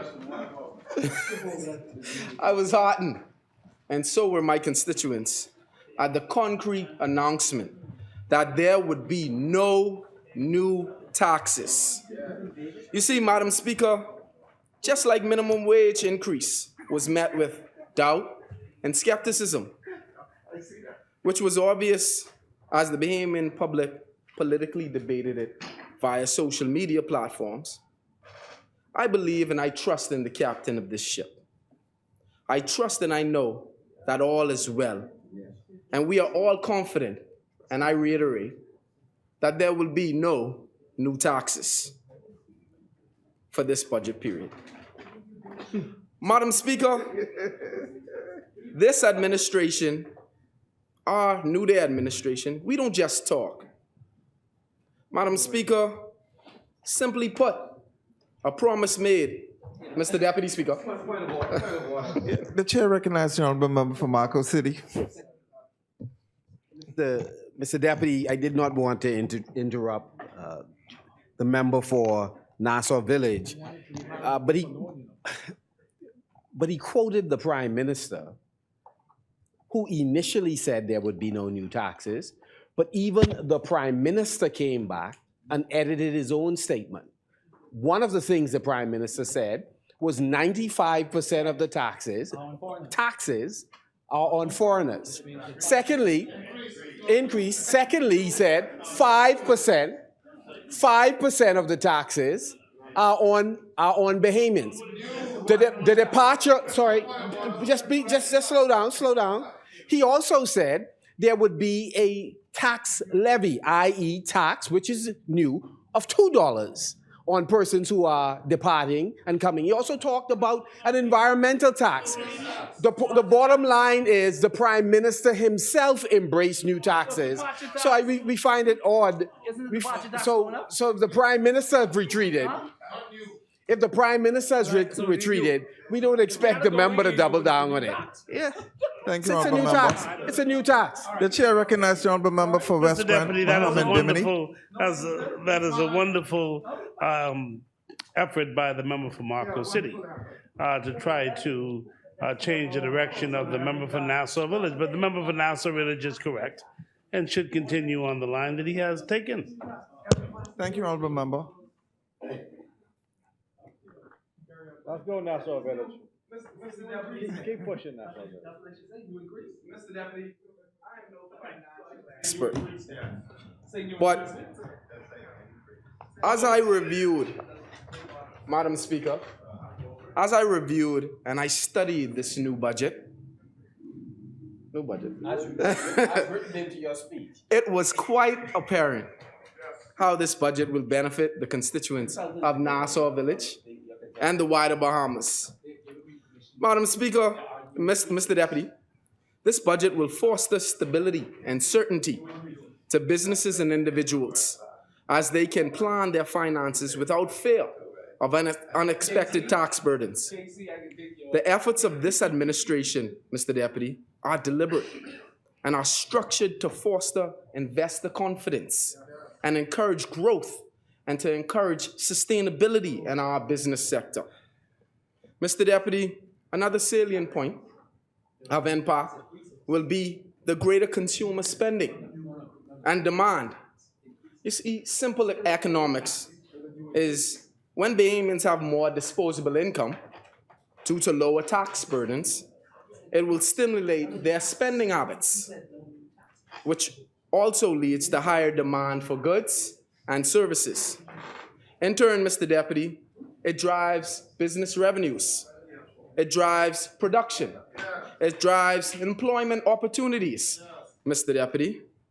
A final point I would like to raise is the decision to defer, and this is for the member for Marco City, a decision to defer the implementation of any tax until the next year, right? The Bahamas must remain attractive to direct foreign investment. Investors seek stability and predictability in the business environment, and a tax policy that remains unchanged for a financial year enhances confidence and encourages investment. Increased investment will undoubtedly lead to job creation, technological advancement, and just overall economic development. Mr. Deputy, the way I see it is that this is a win-win for all Bahamians. Mr. Deputy, this New Day government is committed to prioritizing business growth through legislative reform and administrative changes, ensuring that businesses and business owners are encouraged and supported, Mr. Deputy. My constituents, for one, are very excited about this, as many small business owners throughout my constituency have complained bitterly about the process of registering and renewing their business licenses. This administration remains committed to revisiting and restructuring the process to ensure that there is reasonable balance between regulation and ensuring that the ease of doing business remains convenient. Mr. Deputy, another topical issue would be the security of our borders. It has been discussed at length at social media and has been a vexing issue to all Bahamians. I am proud to support this budget that demonstrates that our government is being proactive in addressing our immigration woes. Holistically, through the new immigration plan, Operation Restore, throughout the length and breadth of our islands, Bahamians have grown weary and concerned about the constant flow of undocumented migrants to our shores. Mr. Deputy, the expectation on our government is for a concise, stern, and deliberate action to stem the flow and protect the sanctity of the land that we love. And in this regard, I wish to extend thanks to the Honorable Member for Carmichael on a job well done.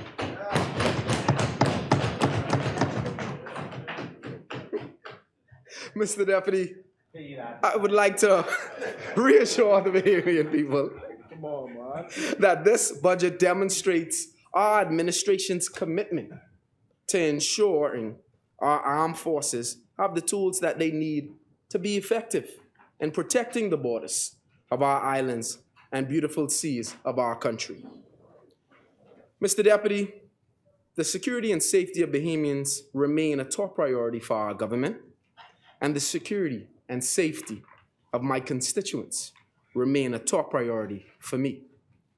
Our budget outlines our defense engagement strategy with Operation Secure and Restore that will see new vessels acquired to the Royal Bahamas Defense Force fleet in an attempt to maintain our border integrity and slow irregular migration and smuggling. This budget allows for the funding of a new Shantytown task force, specifically tasked with the legal engagement of illegal or unregulated communities. Mr. Deputy,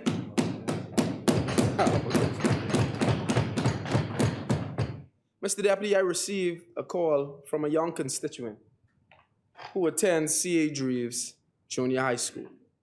And he was venting about how difficult it is to avoid gangs in the area, having to go home, having to pass through certain streets. He said that they're there when you walk home. They're there on the parks, always recruiting, either voluntarily or forcibly. And he wanted me to extend a thanks to the Minister for National Security and also the Minister for Education for their Safe Bus program. These are the groundbreaking initiatives that you don't hear about. These are the small, pragmatic responses to everyday issues that go unsung, Mr. Deputy. I will allow the Honorable Member for Angliston to expound more on it as she goes. But from my young constituent to you, I extend gratitude for that program.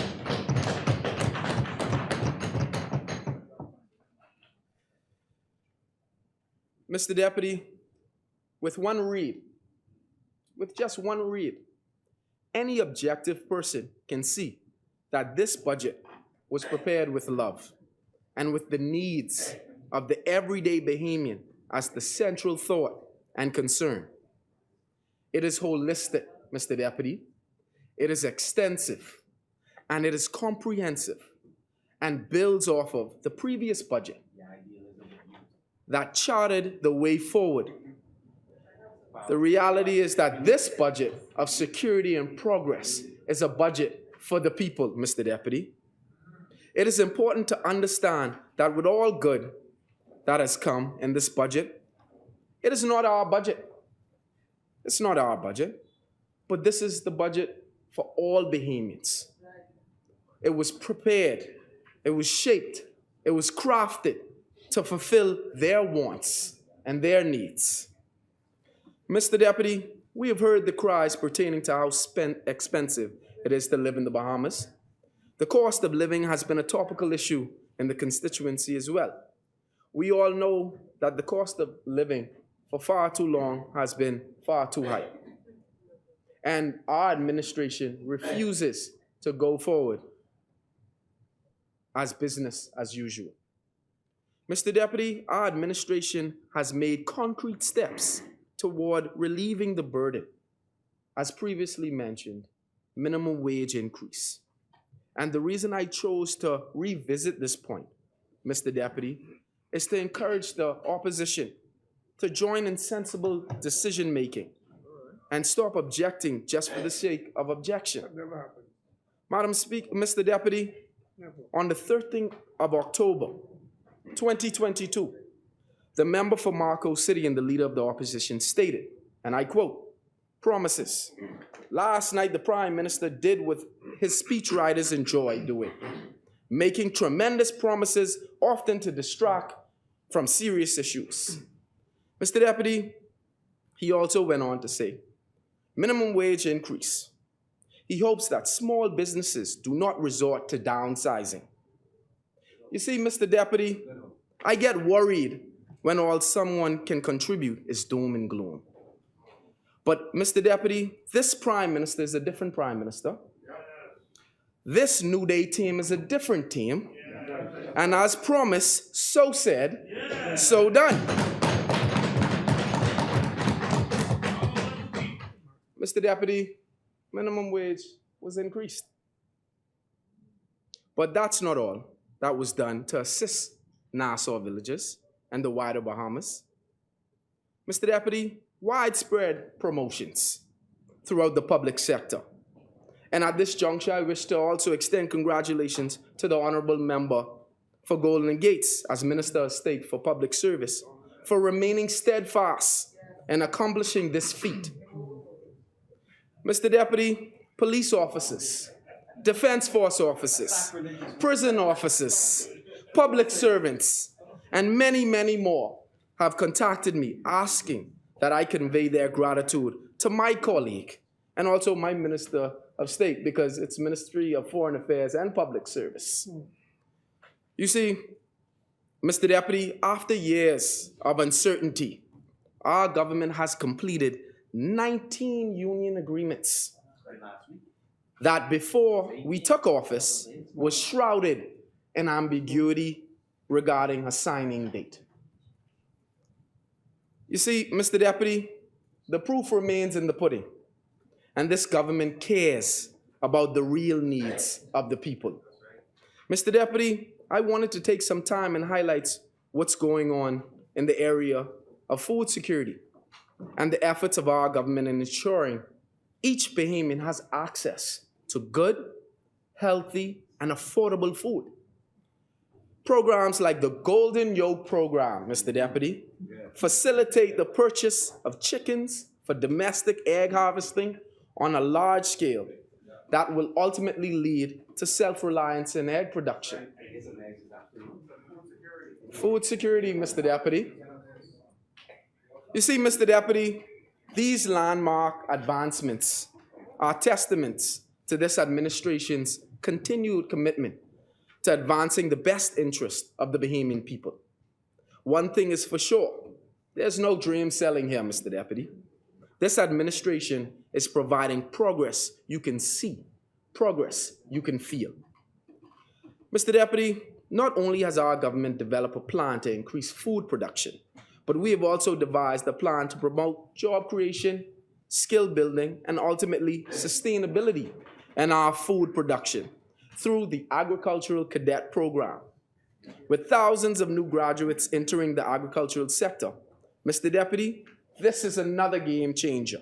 And I salute the member for South and Central Eleuthera for providing and proving. And I want to say this, for proving what millennials are capable when given the reins.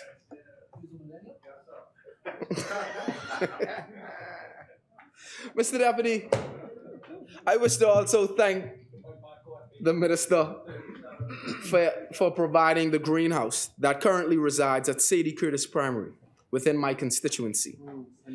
This installation has truly sparked a new interest in students who now consider farming and agriculture as a desirable avenue for their future. Sexy again, agriculture.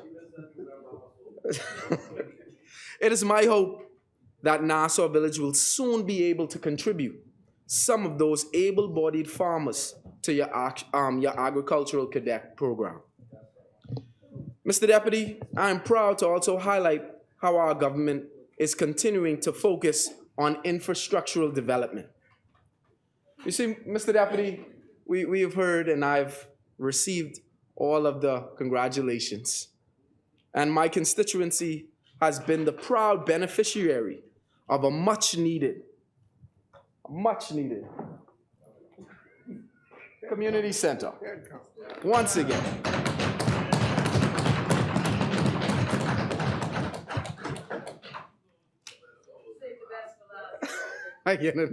That's the last, you know I wrap it, right? Right? Infrastructural development. This will sit and this will stand as the beacon of social intervention and reform within the constituency of Nassau Village. Recently, Mr. Deputy, we broke ground. This is breaking ground, right?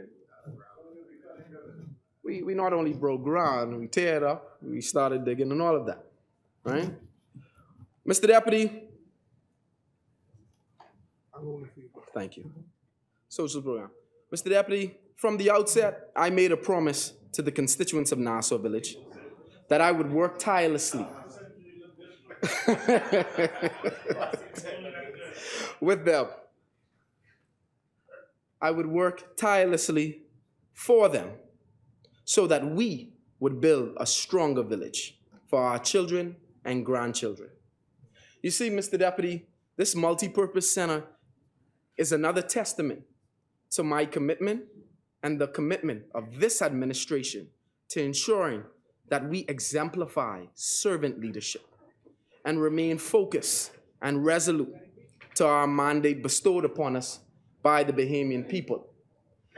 Mr. Deputy, at the groundbreaking, I expounded on the different facets of the community center.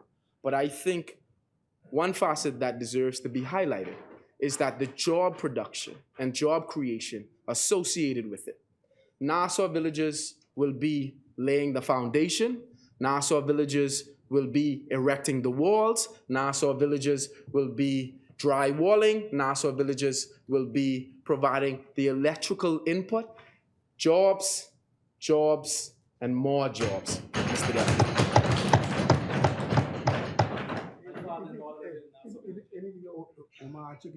The reality, he supports me too. The reality is, Mr. Deputy, the reality is that we must ensure that the community has a vested interest. We must ensure that the constituency buys in to the ultimate goal. And again, at this juncture, I would like to extend extreme gratitude to the Honorable Member for Freetown and the Minister of National Security for reading and analyzing the data.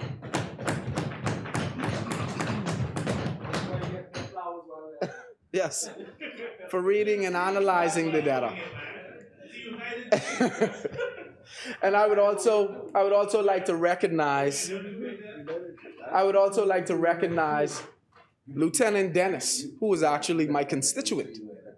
Yes, the head PPP negotiation person, who also ensures that Nassau Village is at the forefront. You see, Mr. Deputy, this community and multipurpose center is the first of many to come. And I would like to extend also congratulations to the Honorable Member for Centerville for his impending groundbreaking on his community center as well. As this administration seeks to strengthen the fabric of our communities, you will see more tangible efforts to curb social ills which plague our neighborhoods. This budget reinforces the support required to build, maintain, and operate entities and facilities like this newly commissioned center, which serve to directly provide positive reinforcement to the youth in our beloved constituency. Mr. Deputy, in conclusion, Mr. Deputy, in conclusion, I ask you, have you ever wondered the numeric value of success? Have you ever wondered if you could quantify positive change? What would it be? Colleagues, I would ask you the same thing. If you could quantify numerically, what success would be, what would it be? Well, Mr. Deputy, I've looked into this because this is a budget debate and numbers matter. The reality is that it takes 54,838,767 seconds. It requires 919,979 minutes. It takes 15,232 hours. Mr. Deputy, it requires 635 days, 91 weeks, 21 months. You see, this, Mr. Deputy, is the numeric calculation for governmental competence. This current illustration, Mr. Deputy, explains the time lapse from September 16th, 2021, our election day, to today's date. Mr. Deputy, this is the calculation of restoration, this is the calculation of revitalization, and this is the calculation of success.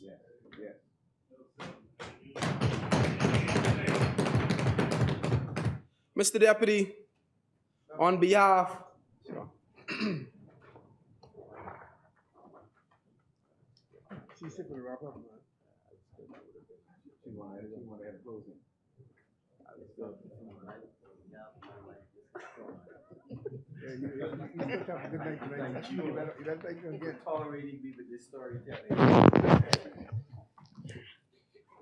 you may continue, Honorable Members.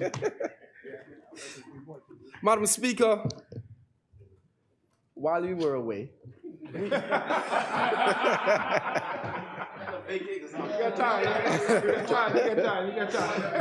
while you were away, we calculated success. Yeah. We calculated success from September 16th to the present day. A long spiel of numbers that pretty much culminates in a new day. Madam Speaker, on behalf of the great people of the constituency of Nassau Village, I am proud to say I support this budget, the people's budget. I rest, Madam Speaker. Thank you, Honorable Member. The chair recognizes the Honorable Member for West Granbaham and Bivini. The chair recognizes the Honorable Member for Carmichael. Good evening, Madam Speaker.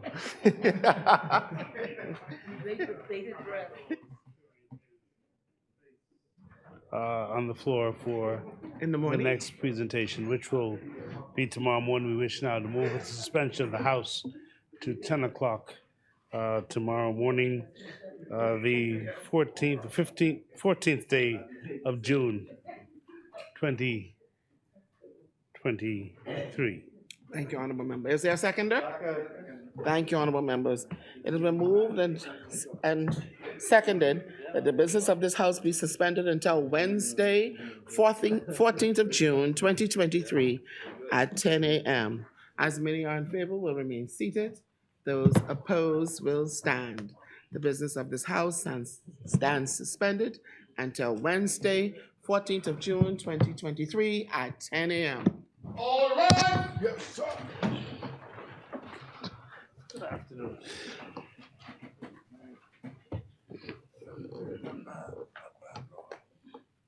Let's switch.